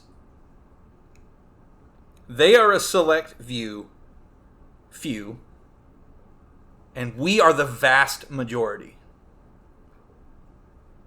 They play a game, they make the rules, we pay the fees. Are you awake yet? Yeah. Are you angry yet? You should be. That is, I sent that to you. Yeah, you did. Because it was... And it hits hard, dude. And you should, as American citizens, if you're listening to this right now, no matter what side you're on, you should be angry. I don't care if you think Trump was in it. I don't care if you think Obama was in it. I don't care if you know... Supposedly both of them were. Yeah, well, yeah, exactly. I don't care if you think the Clintons, the Kennedys, this and that were in it. Yeah. Oh, no. Oh, no! But I don't care who you think was or wasn't in it. I am a huge fan of a lot of these people supposedly in it. Yep. I want them brought to justice. 100%. And we should want them brought to justice. I heard somebody, it was one of the Trump's playing 4D chess. I keep hearing this. And there is a guy, he is a huge, we're not going to dive deep into QAnon, we don't have the time.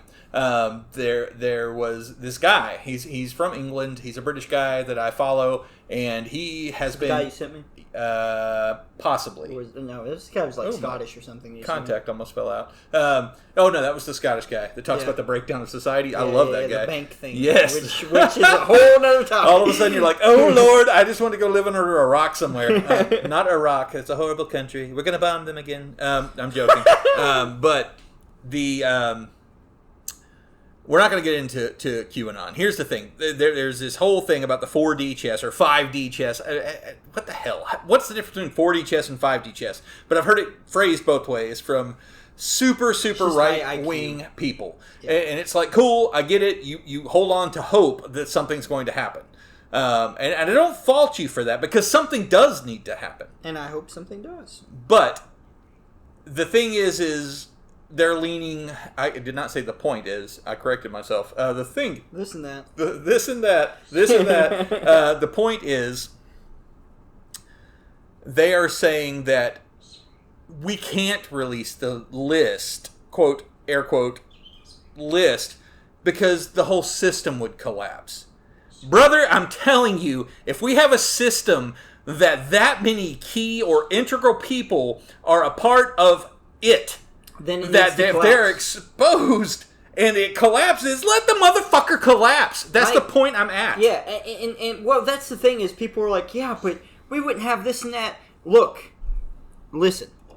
Do you know how many countries out there often have to overthrow the government. Do you know how many countries out there often have to do these things, go through a government collapse or this or that, to get things set the right way? Yes, it would suck. Would it mess up your way of life right now? Yeah, probably.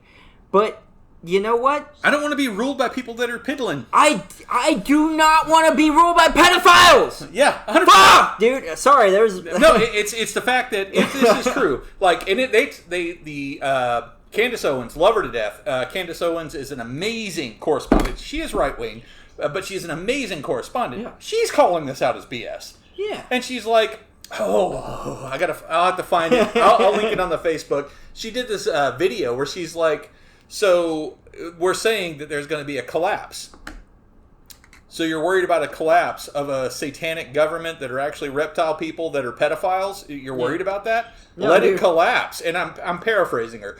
But it's the point she brings to question is, does she really believe there's reptile people? No, probably not. Yeah, but she's using hyperbole for sure. But it's the fact that, man, anybody, if you have a government I don't care who you are. If you're Trump, Obama, I don't care if it's American government. I don't care if it's Japanese government. I don't care if it's Canadian government. I don't care. If you are doing vile things to children, period. Children.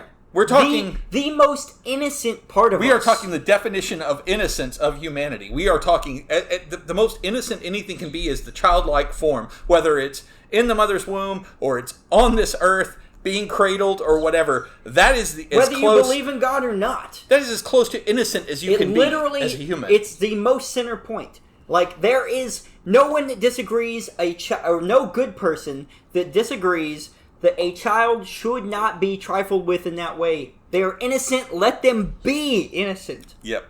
And the moment you do those things, and I heard an argument that, now some of these girls, this is an argument I actually heard in regards to Epstein. Yeah. Some of these girls were 16.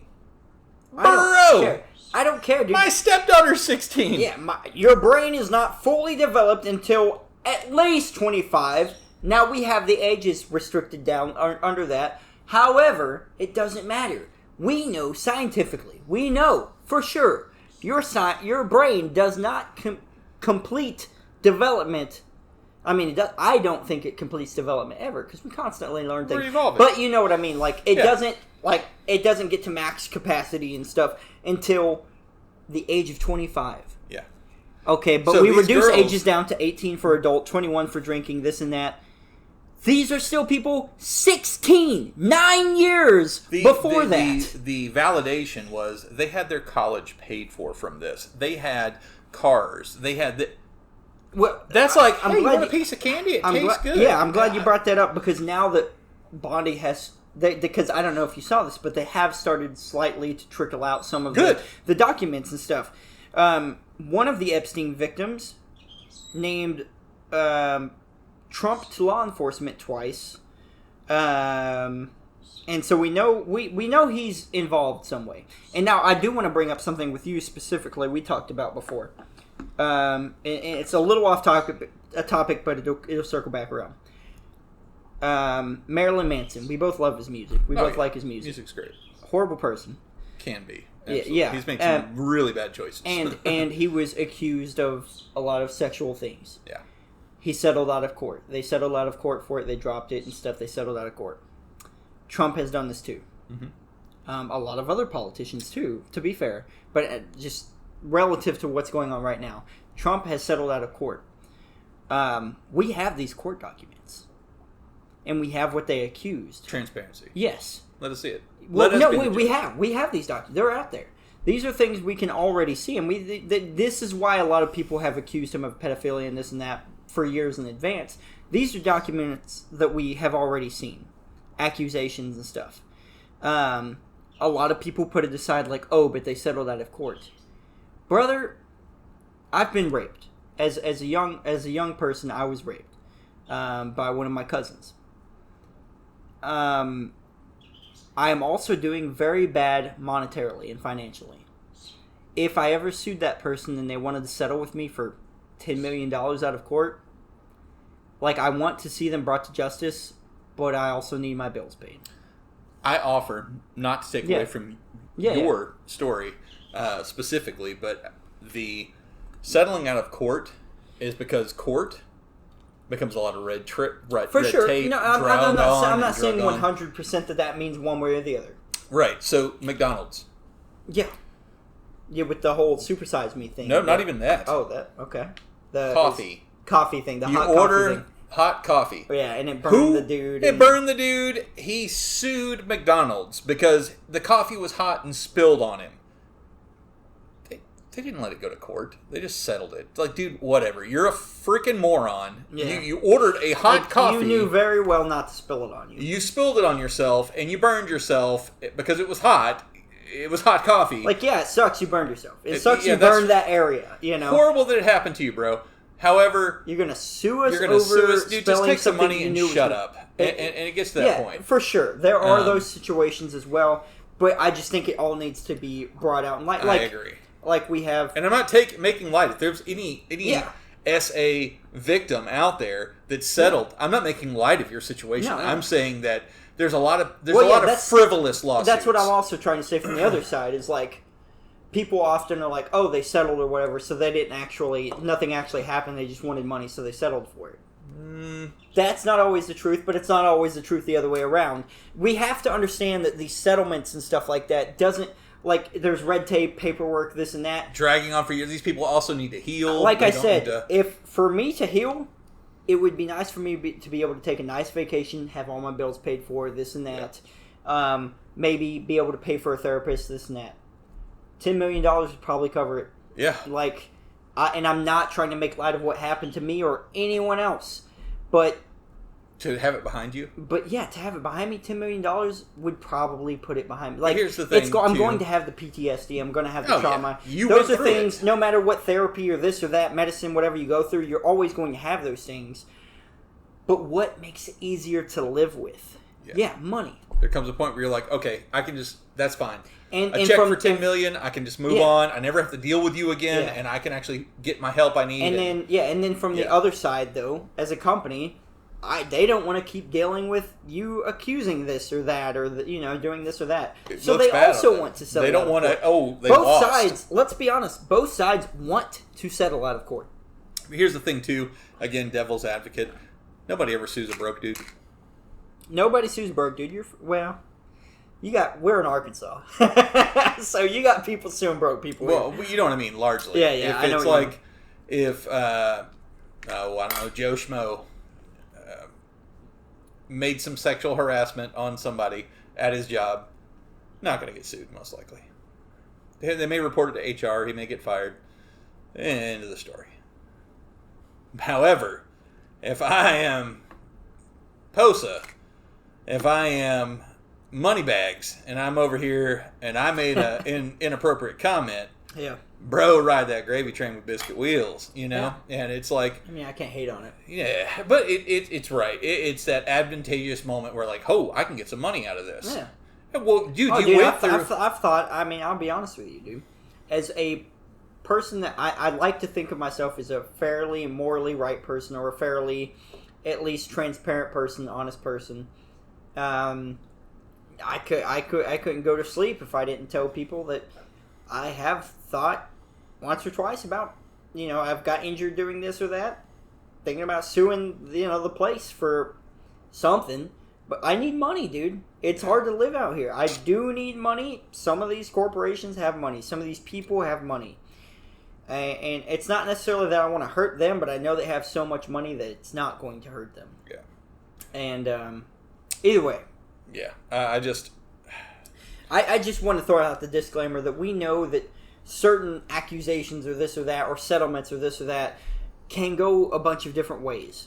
And sometimes they're not based on truth. It's more of just like, dude, just shut up. You're like the annoying mosquito that's flying in my face. And then other times, it is truly hush money. Mm-hmm. Like, hey, let it go.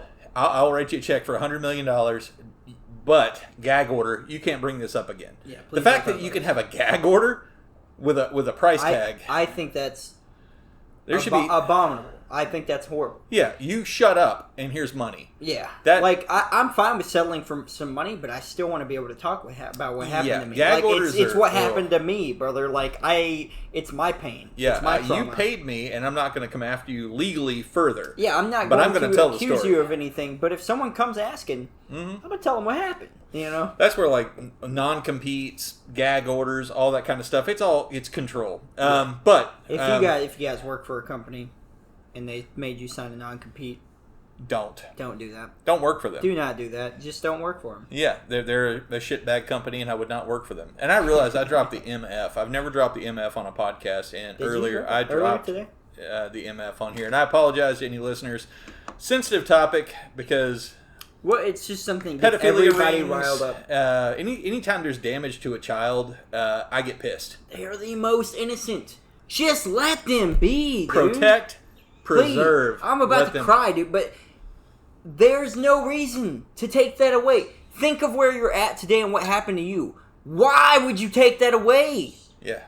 Just let them do their thing, dude.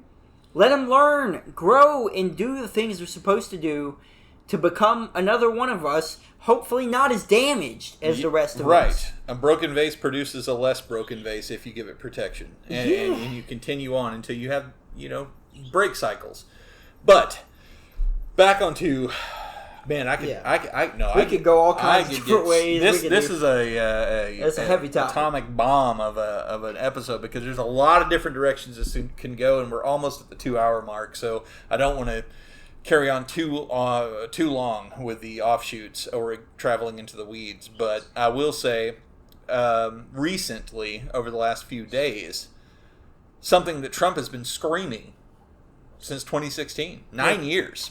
Yeah. 9 years, this dude has held to his guns and said, "This is lies. All of this is lies. They're coming after me. They're weaponizing the not the Epstein stuff. No, this is not Epstein. Yeah, he's just prefacing. And I'm not taking away from the Epstein stuff. I believe the Epstein stuff. Absolutely, we should have transparency, and anybody that is guilty of doing anything like that should be hung.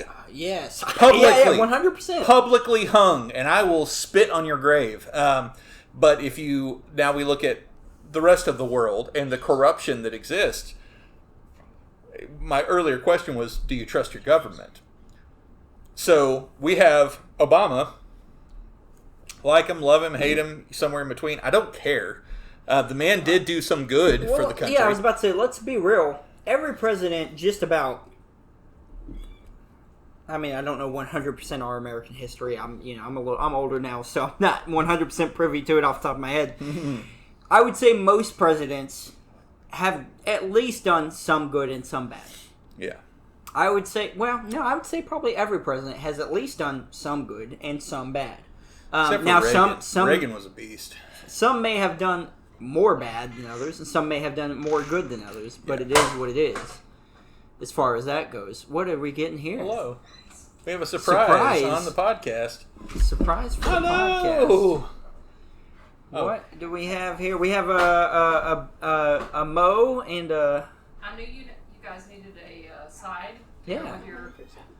So we made you some spicy mac and cheese. Spicy mac and cheese. Thank you so much. It's not overbearing, I promise. Okay. Oh, Lord. Yeah, okay. Thank you. A new fork. Oh, okay. Mac and cheese. From Chef Angelou. The last of the French. I was hugging on some chubby legs. I love you. Sorry to interrupt. No, you're good. You're good. We have a guest Chef Angelou and guest Emily and Oliver. Oliver. They brought the baguettes. Yeah. Buddy. Brought us some spicy mac and cheese. How about the wings? The wings were great. Their wings, actually, you know how sometimes you use ranch? We're going to talk. That's why I asked, did he poo himself? But she said he farted. I was like, he a poopy boy. Sorry, I'm hungry. The wings, their wings actually complement their ranch and vice versa so well. Yeah. I give a mad shout out to Spa Grill. Spa Grill and Cersei, again, we'll bring them up. I know this podcast, well, we're not running long yet, but we still have some more stuff we want to cover. But their Korean barbecue we're catching her up, and you guys, if you missed the first part of the podcast, the Korean barbecue was delicious. Neither one had a lot of heat. That's the one drawback for me. There was not a lot of heat, but good flavor. Their flavor, amazing, and when you doubled it with their ranch, their ranch is and good. I hate ranch, but even I agree with that 100%. Besides Angela's ranch, Chef Angelo's ranch. Chef Angelo. Well, the mac and cheese is Autumn wanted some mac and cheese. She's had teeth surgery recently, so she wanted some mac and cheese. So I pureed some. I wanted to make you guys some too. Okay. As a side. It is a little spicy. Just be ready. Yeah, it's got some heat to it. It's got more heat than either one of those wings. A little parsley on top, a little fancy. I just got another oven. Is there Melinda's in that? A little bit. Yeah. On top. Okay. I found Melinda's. But underneath it, it's spicier. Oh. I went straight for the bottom. I just went for one noodle here. Yeah, it's a little spicy, dude. She hit us with the Melinda. She's torturing us. I've made my wife angry. She said, I don't think any of those wings are going to be good enough to make them react for 30 minutes straight. So she gave me the heart sign as I'm eating red pepper flakes. But you can handle that heat. No, it's spicy. It's good. Another bite? Mm-hmm. Keep going. I need a drink. Can you give me a beer out of the fridge there behind you, Mo? It's on the left side. It's hot, brother. We got the heat that we did not get from Spa's Grill. We're getting it from the Ma's Grill. Now, here we go. Ma's Grill. There you go. Look at that's some good cheese, bro. When you Spa's can roll it like Grill. Spa Grill. It's good. It's good. It's pretty hot. Yeah, it's hot. My armpits are sweating eating this macaroni and cheese. Oh, you actually made that just extra hot for us. I love you so much. She did that, yeah. She was like, I'm gonna kill them and then they can then they'll be okay. She's like, they're talking too long. Burn their lips off. But I love you. Are you heading out for real? Yeah. All right, love you. Oh no. We gave you a shout out on the podcast today. Huh? Actually talked positive about you. Oh yeah, well that's alright. Bye, buddy. Goodbye. I love you. Goodbye, Emily. Nana there. Bye. Love you guys. Thank you, babe. Okay. Yes. Make sure there's no poison in here. Yeah. Check it real quick. There's rat poison in there. But going back onto what we were talking about, the Obama stuff that's come up recently. That is some hot mac and cheese, dude. My mouth is on fire right now. It's a little hot, dude. She hit us with the Melinda's. While they were in here, I put on a brave face. It's kind of hot, dude. Melinda punched me right in the throat right now. You gotta listen to this later and be like, I knew it! I must be messaging me like, I knew it. Hey, hold on real quick. Hey, woo! Them was some spicy noodles. We had to take a break. Had to take a little break. Those, Angela, I got you. I 100% got you.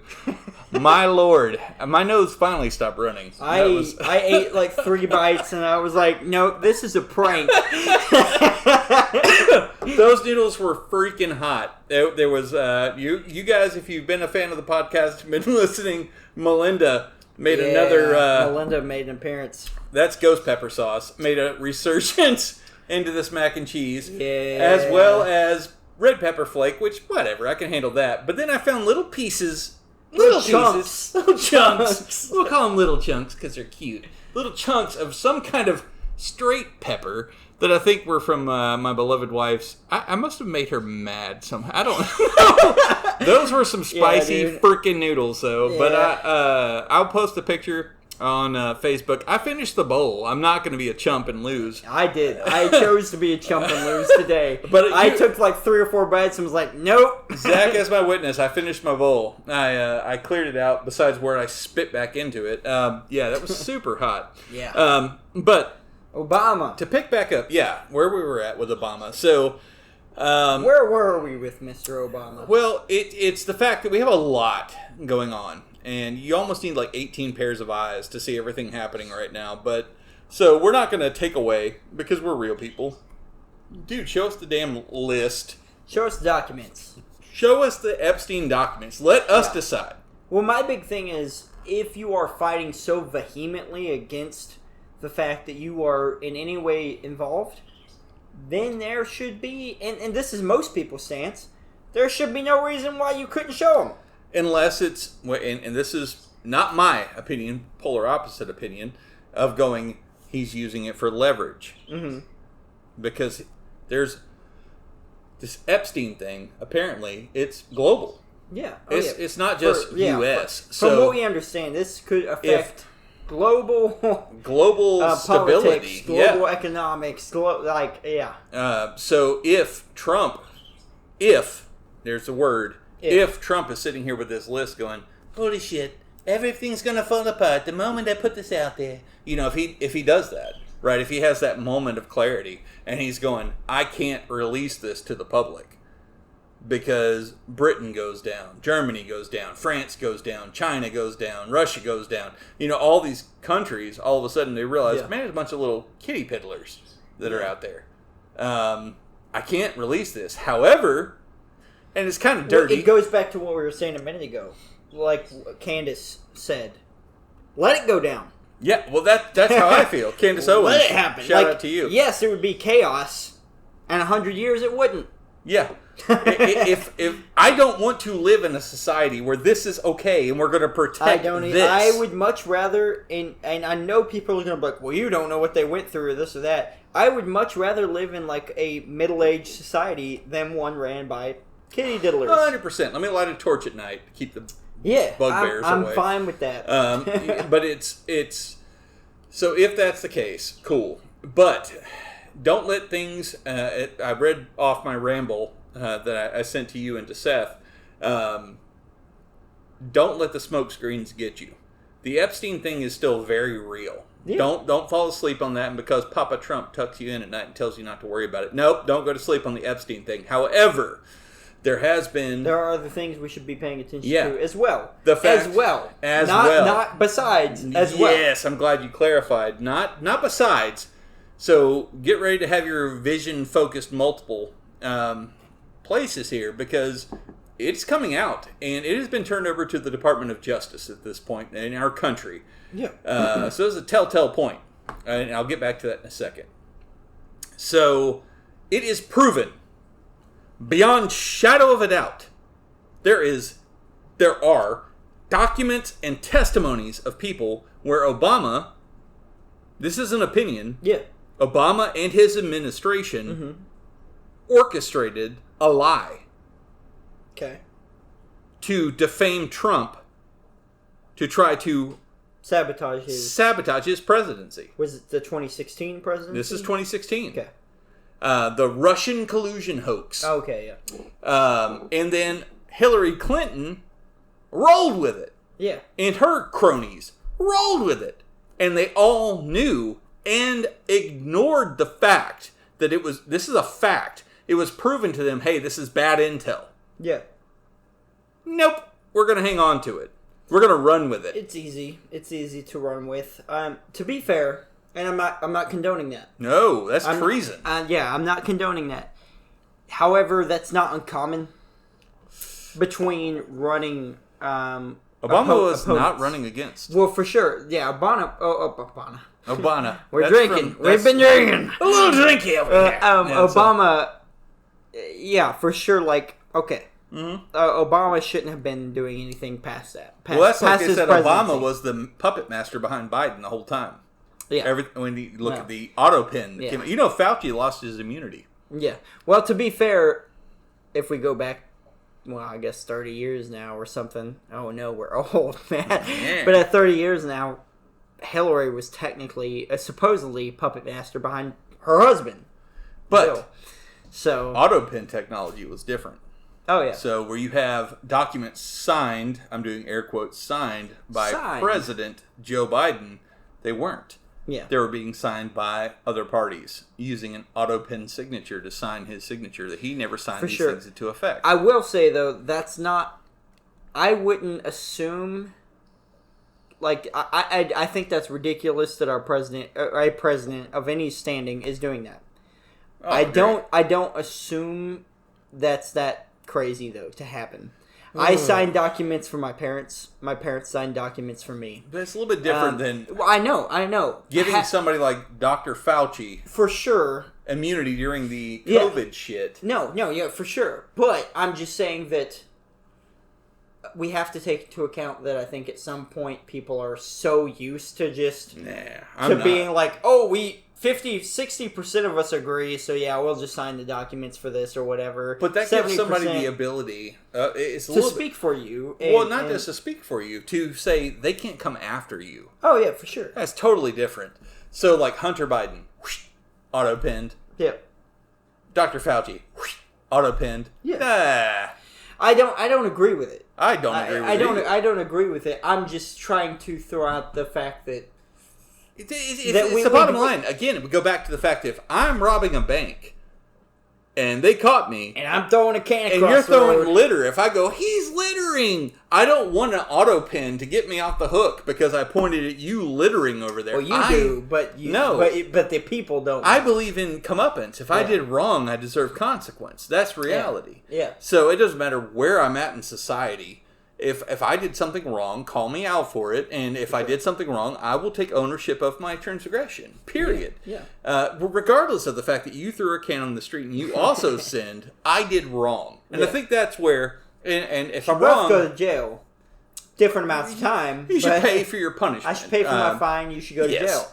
So I think I speak for at least 70%. If you guys disagree, hit us with or if you agree, hit us with an email at beerandwingspod@gmail.com. See, I've learned my lessons. I paid my time. I did my things. Anyway, hit us with an email. Let us know what you think. But I believe that regardless of lesser, greater, it doesn't matter. If you've done wrong, you get your comeuppance, man. I can say this as a person who came from poverty and had to steal, had to do several things.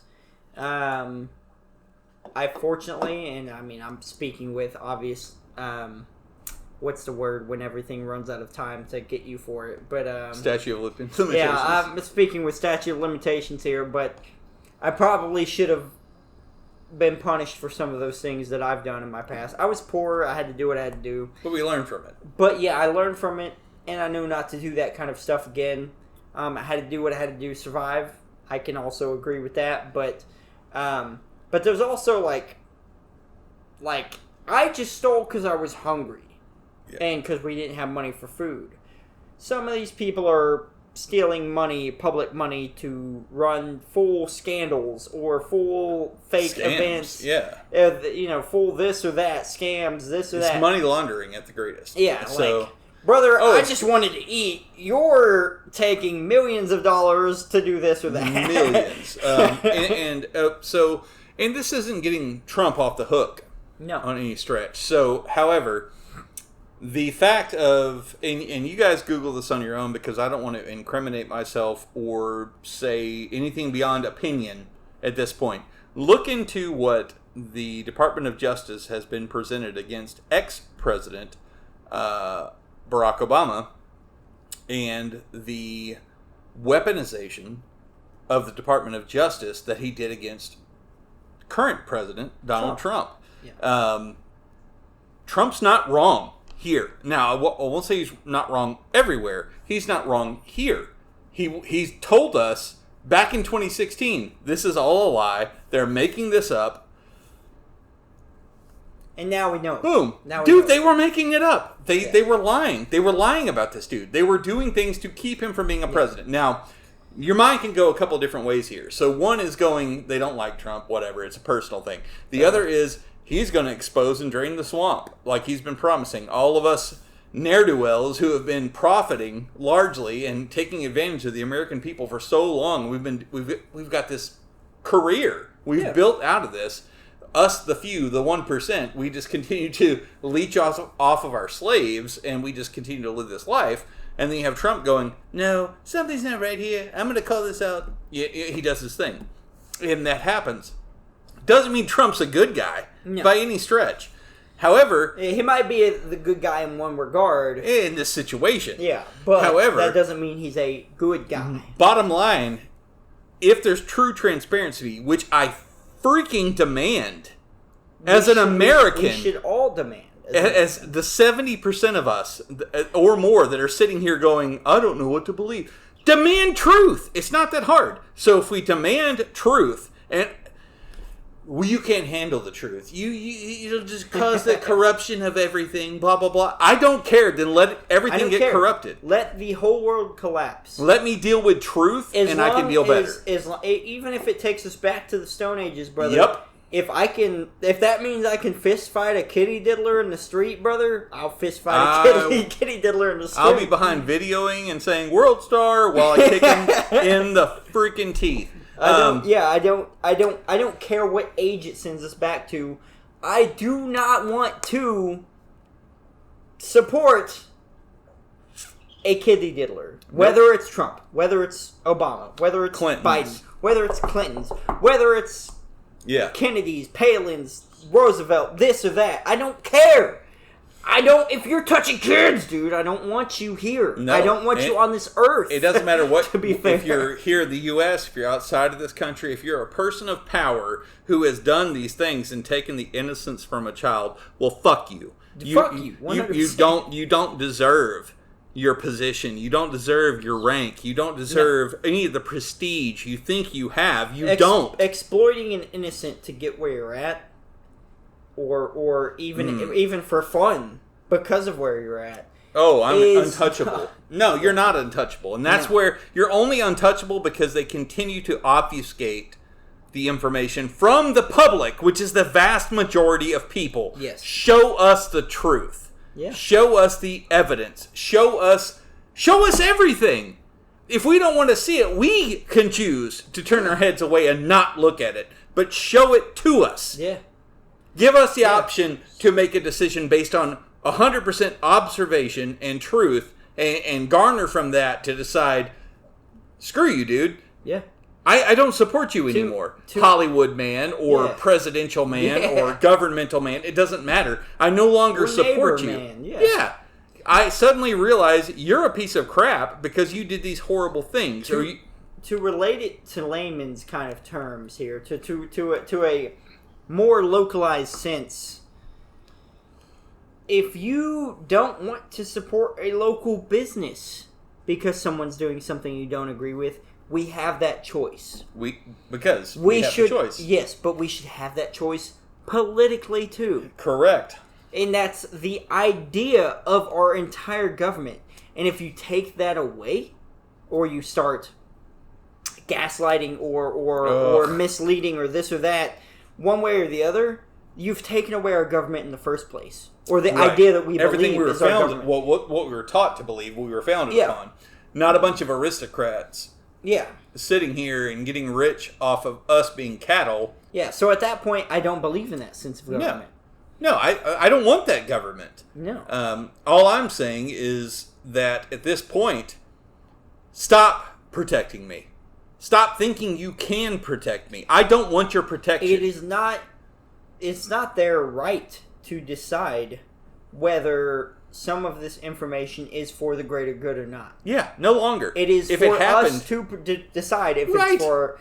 If they exposed a bunch of kitty diddlers and the vast majority of humans decided, you know what, our government will collapse and we don't want that, we're just going to look the other way. I don't agree with it.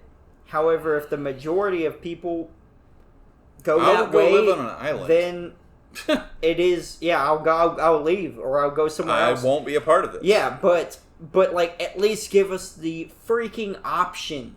Yeah. The chance to decide that without it's not. You speak for us in terms of laws and this and that. You don't speak for me as a person. You don't speak for us as a person in terms of morals. No, not at all. Laws, I understand laws, morals and laws, and this is, it's been a eons long conversation where do laws and morals start and stop. Yep. But you do not decide as a government what is morally correct or wrong. It gets you on the whole topic of what are rights. Yes. Rights are things discerned by law. So if I were to tell you, if you were to tell me you want to be gay, if that's your thing, what right protects you? I to gym all the time. Nah. What right do you have? None. I'll answer the question. I'll keep it short. You have no right right is a right is what is bestowed upon you by a government. Right, correct. Well, I said right twice, but anyway, correct. You have a right that is given to you. Rights are legal. There is no right to be gay, trans, Christian, hetero, anything. Hetero. There's no right. There's inalienable rights, which is in our Constitution. If you look at that, if you guys want to look at that, it's an amazing document. But if you look at it, there's certain inalienable rights that are bestowed upon us by God. Yeah. That, okay, cool. The government cannot give those or take those away. I really wish they would have given us a list. That would have been nice of those inalienable rights. But now they get to decide. Life, liberty, and the pursuit of happiness. Okay, well, that's kind of vague. But brother, killing people makes me happy. No, I'm kidding. I'm kidding. But punching some mofos makes me happy. But yeah, I still go to jail for that. So it's the bottom line of all of that.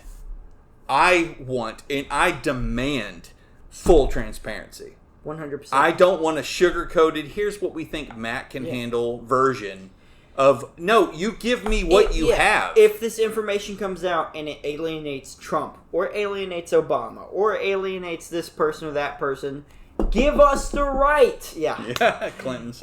Oh, whoops. Give us the right to decide. Let us, as your people. Let us decide as your people. Do we want to punish this person for this, or are they, at this point, in our best interest? And no more hiding shit. Like, literally, no more hiding anything. I don't care if it's aliens. I don't care.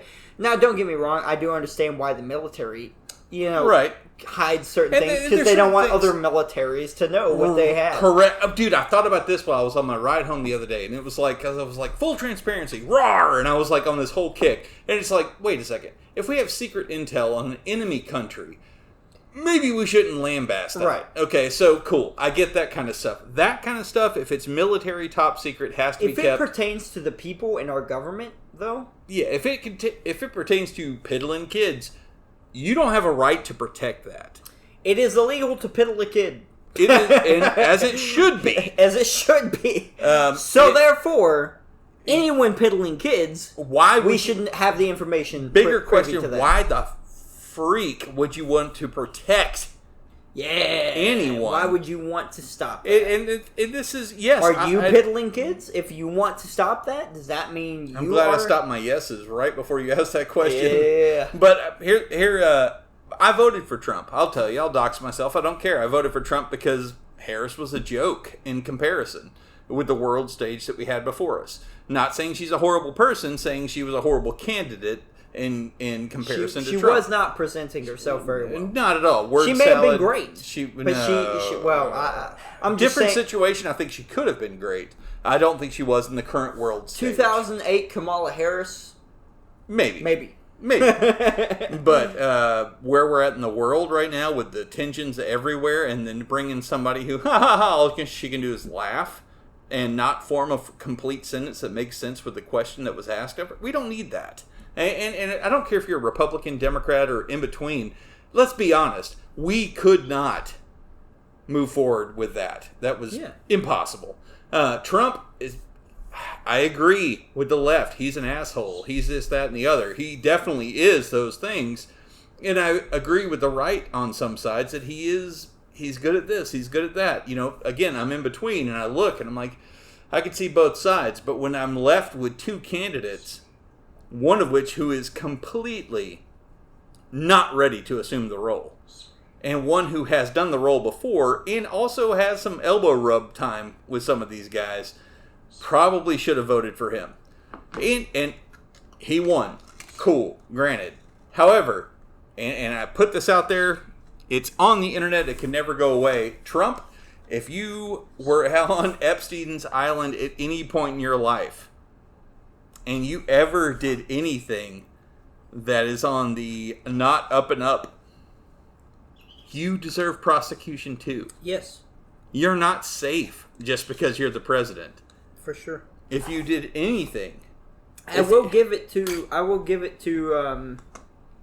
the left-leaning side for his first president. No, for his first presidency, I will give it to them that they attempted to hold him accountable for a lot of things or whatever.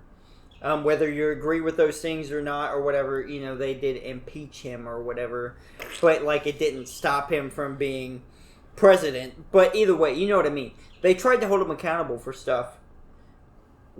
But they didn't hold their own accountable. Yeah. But that's where you get the whole... I'm cool with holding Trump accountable. Absolutely. But also let's hold... Obama, the Clinton, the kittens.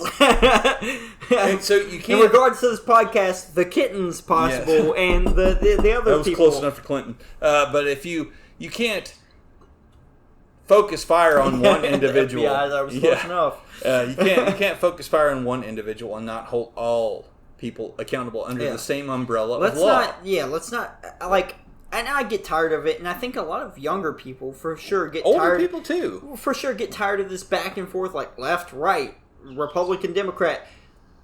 At this point, I don't care, dude. No. Just do what we need. What is right. Just do what is right. I don't care who you are. If you're not diddling kids, I support you more than I do the ones diddling kids.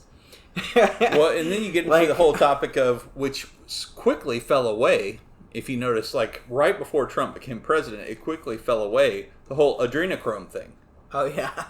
And that had to do a lot with children. Yeah.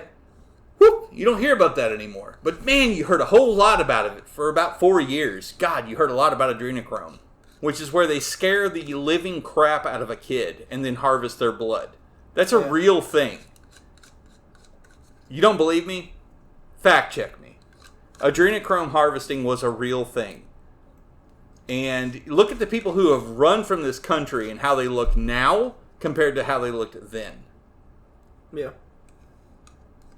And I'll just leave it at that. Do your own research. This is an opinion. Stress gets to you, man. An opinion-based. This is an opinion-based podcast. None of this is fact, unless you believe it to be fact. Check it out. Throw that disclaimer out there. Yeah, post-disclaimer.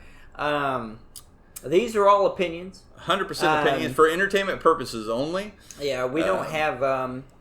We are not a website supplying you the facts. You want this list I've got? Yeah. Actually, put that up on the Facebook. Put it on your desk that disappeared. It's weird. Yeah. Thank you for the binder. I'll take a couple pictures with it and tell you later that it's not real. Yeah. But but yeah, dude. So, I guess heading towards closing. I don't want to. This has been a fun podcast. It's been a fun in between too when we ate the spicy noodles. Well, we also haven't had one that was just us in a while. Yeah, it's been a minute. But the Obama thing. So I am neither fan nor opponent of Obama. I believe Obama, as a Democratic-leaning president, he did some good for the American people at the expense of the American people. Yeah. Which I think, Obamacare, great idea, wonderful idea. It just really wasn't bad practice. It wasn't thought out. Yeah. I got a bug in my face. Sorry. I'm a poor person that would qualify for Obamacare, and I can tell you it was a bad practice. Yeah. So it's one of those things that it's man, what a great idea. Borderlining socialism slightly. However, wonderful. I don't think socialism in itself is bad. I just think you have to adapt those ideologies. Well, you have to understand. You have to swallow everything your government gives you. Yeah, Yeah, exactly. You have to adapt some of those ideologies to your government will take care of you. Yeah, they will in their Russian accent, but they will. That was horrible Russian accent. Putin, we love you, but it's no, I don't. It's one of those things. You crane yourself, but the you crane yourself. I like that. It's one of those things that it's on paper, I should say, it looks good. It really does. However, if you don't do all the math, it turns out really bad. Yeah. And that's what happened because, my insurance rates, I was a middle class working guy paying. Why is my insurance going up? Yeah. All of a sudden, my deductibles were higher, and they didn't pay as much, and this, that, and the other. It was because there was a bunch of people that were getting Obamacare, which. Great notion. People that couldn't get insurance otherwise suddenly had health insurance, but it was being paid for by whom? Everyone deserves it, but it's just we've got to figure out where that money comes from, which we could always talk about the banks. And we can talk about the banks. And how money is fake! The fact money is fake. It's not backed by gold anymore. We'll just leave that on that notion for right now. Money is not backed by gold. If you believe that, you're wrong. You're wrong. I was going to say, go Google it yourself. You're wrong. Money is the American dollar is no longer backed by gold. And that's not American money. That's not any money. Money has no the majority of money is based upon the American dollar because we have been the standard for a long time that used to be backed by gold. We are no longer backed by gold on our dollars, so everything's a make-believe. It's freaking monopoly money. Money is fake. Money is fake. Money is fake. The trillions of dollars we owe could be $1 for all it matters. Who do we owe? Who do we owe? We owe the banks. That's my big thing when that article hit here last week or whenever, when they were like, the world owes this much money. I was like, to God? To Jeebus? What do we do? Well, like, so I'll pay him. Who do we owe? I will start giving $1 per paycheck to this guy to ease the blow. The thing is you have, we can get it. This is a whole different podcast. We will dive. Our Scottish friend that I shared with you, he dives deep into the whole baking industry. Let's try to get at least get him on a Discord call or something. Let him talk about it. This guy is brilliant, and he explains how at one point America was super savvy and said, "Hey, rely on our dollars because we back them with gold." Cool. So, boop, everything. And then the world ran out of gold. And then it was like, oh, well, we still rely on this because it's tied to oil. And then all of a sudden, whoop, we got this massive amount of inflation happening. Oh, my God, there's a whole separate podcast. That's a whole other thing. Bottom line, going back about 2 minutes ago, Obama, if him and or his administration did these things, weaponize the Department of Justice against a potential candidate, it's treason. He should be forced to face the what's the word? Consequences. Of treason, which is death. I'm in on that. So treason, if you are treasonous, it's death. If you are sabotaging your own country, which is essentially what treason is. If you're sabotaging your own country or your conglomerate that is our country, the punishment is death. Not, we got on handcuffs on CNN so they can say they didn't arrest. No, the punishment of treason is death. So if Obama and his administration did these things, or if Trump, I'm not trying to pick sides, Obama, Trump, whoever, Nixon, Reagan, doesn't matter. If you are treasonous to this country, the punishment's death. Not handcuffs, you go to jail and you still get your coffee in the morning, can watch your CNN on your TV while you're in this plush pad that's better than most of the houses that any of us own. I don't have that. It's death. I got a computer and a TV, brother. Yeah. So, I'm just saying, if Obama or his cronies did these things to try to intentionally manipulate the election against Trump, accusing him of Russian collusion to manipulate the votes to help him win, which was all proved to be fake, and conspired upon by the Obama. And this has come out. This isn't me. This is like facts that are hitting us. Obama and his administration did this, and Clinton, Hillary, she did these things. And she rode the wave, too, to hope she would win. And Trump still beat her. They're all guilty. They're all treasonous. And in my opinion, if Trump, Clinton, or anyone is diddling kids, I also think you should be murdered. Absolutely. You don't get a second chance. Either that or just like fully castrated, hands chopped off and castrated. I want death. I would prefer death too. At this point, maybe that's a personal preference. If you do something to a kid, first off, every bit of money you own. Part of that is me speaking from experience, but like the person that did those things to me, I'd prefer they die. Maybe that's the revenge speaking out. No, it should be revenge. So, I would think anybody who did something to a kid, if you did something to a kid, your entire estate, I don't care if it bankrupts your family, Your entire estate should go to that child, and you should be killed. Yeah. And if you don't like this, cancel me. This is the last episode. I'm just telling you, if you do something to a kid, adios. You're gone. For sure. Everything you ever earned, and I'm doing air quotes. Again, that is the most innocent a person will ever be. Yeah. All your money, all your everything. You take that away? Yeah, because they're assholes. Think evil if people. You're a good person, think to yourself for just a second for me. Think to yourself, man, if I could go back before I had to pay bills. Yeah. If I could go back and just enjoy life. The beauties of life. Because there are beauties in life. Oh, yeah. And this is me, as a depressed person speaking to you. There are beauties in life. Absolutely. There are things to love. There are things to see. There are things to do that will bring you great joy. Now take that away. Rip it away. Rip it away before you get the chance to grow up with horrible darkness. Yeah. That person should die. If you were the person that thinks that's okay and did that to a child, and if you're somebody who's willing to support, well, screw you. I don't want you listening to my podcast anymore. No, yeah, I don't want you around. I don't care if you're left, right, or in my between. Air. I don't want you. You don't deserve to be here. If I don't you want would you in the same space as me, dude. No, if I see you, I will fight you. And when I say fight you, I mean I will not stop punching you until I can't. Until someone stops me, or until my body stops me. Like, not yours, mine. I will hit you with everything around me. I will choke you out until you can't breathe, and then I'll make sure you're dead by pissing on you and then lighting you on fire. Yeah, that's horrible, dude. Anybody that would hurt a child, you're just a horrible person. For sure. The fact that it seems, and I'm not, this is an opinion piece, it seems like currently we had 4 years of liberal government that didn't want to disclose these files. Yeah. We begged for it. Fuck. Are we PG-17 now? At this point, we might be ready to are we at a point? Anyway, we had...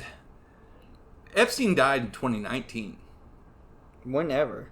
So, he died then, supposedly. Yeah, he whatever died. happened. And 4 years of liberal government where they could have, if Trump was on these files, if he was bad man, orange man, if he was bad and he was on these lists, why didn't they come out? Why didn't they disclose it? Yeah. They didn't. Yeah. For 4 years. But to the same point, why aren't they coming out now? If Trump is not. Is it leverage? That's the question. Here's the other piece.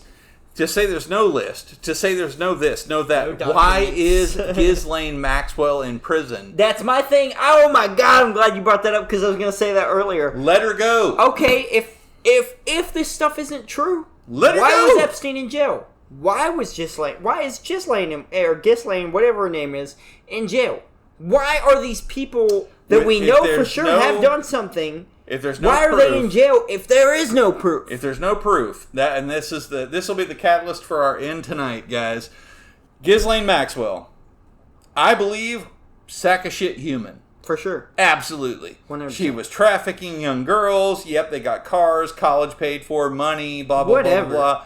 They were between 13 and 16 years of age. She's hookering all these girls in, and they're getting taken advantage of by we won't know who because they're never going to release the list, and there'll never be a single arrest. But they're doing these things. Boom! Bow! Maxwell's in prison. 20 years. Boom! You're there. Why? Suddenly there's no list. Suddenly there's no this. There was enough evidence to put her in prison for 20 years. Yeah. Show me that evidence. Yeah. As a human that pays your salary, that is, I go to work every day with a smile on my face, as fake as it may be. I do these things every day to continue to pay your salary. For sure. And brother, I have to pay taxes on fireworks to celebrate to not pay taxes. Independence Day. How you like why? Why? I am claiming tax exempt for my bottle rockets, boys. Let me tell you. But if there is no list, well, here's the other thing I read on dark web. Ghislaine Maxwell came forward and said she was willing to testify and drop names. Oh, yeah, I remember in that. exchange. That's not even a dark web thing. That was a 100%. Did it hit? That's public. Okay. She came out saying she was willing to drop names, dates, everything. Everything she had. I'm willing to drop it in exchange for some freedom. She was shut down. Why? Yeah! Why? Here's the question. Why? You have someone who's in prison right now, currently, because there's no list. How is she in prison? If this was a drug cartel, we'd accept that information at 100%. The drop of a dime. Like we'd You're like, bringing fentanyl into the country. Hold on, let me stop you. But it's like, wait a second, my name might be on that list. I don't know why I did a Trump voice. Sorry, but we have this this woman who was intimately involved in this situation. Going, time out. This is horse crap. I will come out. I will say everything. Reduce my sentence. And we shut her down. Yeah. What does that tell you? Yeah, there's something going on. There's something more. And I'm limited to what I know. I mean, I have some Uncle Tom intel. I have some dark web crawling. I have some this or that, to quote Zach. This or that. I got a little bit, but I'm sitting here going, ultimately, here's the thing. If there is no list, if there's no proof of that this even happened, why are we imprisoning a woman for 20 years? Free Ghislaine Maxwell. Okay, I'm willing to wear that hat and put on the apron. If there's no... Yeah, if there's nothing, let her go. Bro, you're holding this woman hostage for nothing. Why is she in jail? If Epstein was arrested and put in prison, for what? And well, here's the thing: is like they're like, okay, he wasn't murdered; it was suicide. Why? Even if they're like, oh, here's the footage, so it had to be suicide. Okay, why would he kill himself if there was nothing wrong? On top of that, so Zach, you'll appreciate this. So I did some dark web crawling. So there's a minute. You heard about the famous minute, right? Well, now they're saying up to 3 minutes and 55 seconds. Yeah. So you already knew. Okay, which to be fair, I'm familiar with metadata. Okay. I edit things. So I edit photos, videos, this and that. I am familiar with metadata. The metadata does present that things were OG. Well, no, and then twisted. Where things have been edited in Adobe Premiere specifically. Yes. So which is weird because why would you need to run any footage through Adobe Premiere just to release it? Right. I can send you raw video footage of my streams. I raw dog it, bro. Here you go. So here's the thing. So we got this video that was released. It proved that he was in his cell by himself. Yeah. Right? And then, there was a minute that wasn't accounted for. Oh, that's because the camera system resets it. I get that. I'm a tech guy. Sometimes systems archive and they reset themselves. You might have a 59-second delay. Okay. Cool. However, you have these smart mofos that dove in.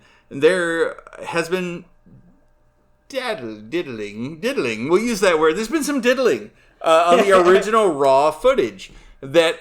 Suddenly, there's 3 minutes and 55 or 56 seconds unaccounted for, where there's been manipulation. Edited in Adobe Premiere, and then I can export footage from my camera today through just nothing, like through just Windows Media Player or whatever, and supply it to you right now. There's no reason for me to run it through Adobe Premiere or Wondershare or Sony Vegas or there's no reason for me to give you raw footage through another software. Let me just give you the raw footage. Here it is. I can give you the .mp4 that why was there shows such a crappy camera angle on one of the most highest profile prisoners? I would 100% put him in the cell that's like right in front of the camera. There were cameras in his cell, okay? Yeah. To that point, and then there's been discrepancies of the person that you see walking in is not the person you see walking out. There's all kinds of... I'm done. I'm done with you, government. I'm done with you, world. Tell me truth or tell me nothing at this point is where I'm at. So you can doctor, there's going to be doctors who counter your doctoring. There's going to... At this point, it's going to be like, oh, okay, well... I guarantee you, mark my words, in the next couple weeks, if people keep pushing on like they should. Oh, there's been a massive outcry. Well, yeah, for sure. But if people keep pushing on, I guarantee people are gonna be like, oh, well, we doctored it for quality or contrast or brightness. And then there's going to be people like... That doesn't explain almost 4 minutes. Yeah, and then there's going to be people be like, oh, well, they cut this or that. And then there's going to be people like, oh, well, you had to do this or that. Bro, I could choke a guy out in 4 minutes. Okay, come on. I'm just telling you. There's 4 minutes, not 1 minute. So if you believe there was just a 59-second, you've drank the Kool-Aid. Spit it out. There is almost 4 minutes of content that is inexplicable. Currently, inexplicable. Or inexplicable. So, explain those 4 minutes. There are, 3 or 4 Adobe Premiere saves. Yeah. Multiple even saves. If you do have to, for some reason, export the video and then run it through something else to turn it to, let's say you have to export it through .mp4 because it was recorded whatever, AVIF or whatever.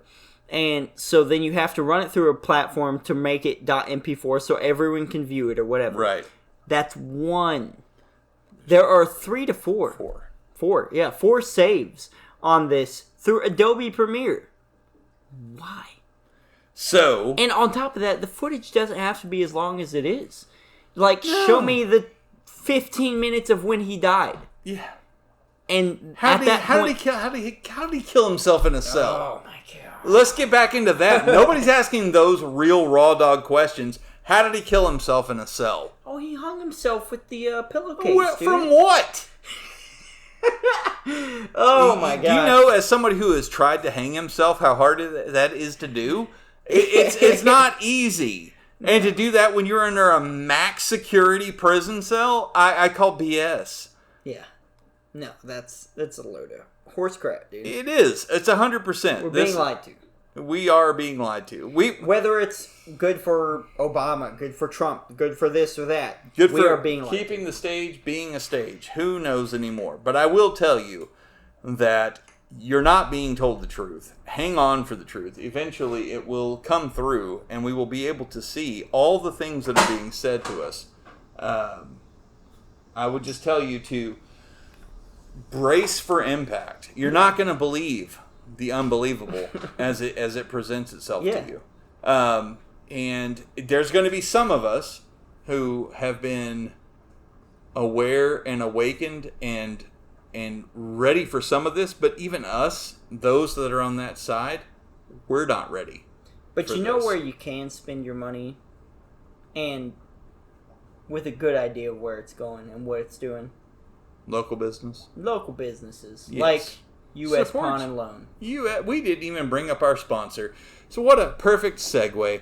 So we'll bring them up. U.S. Pawn and Loan.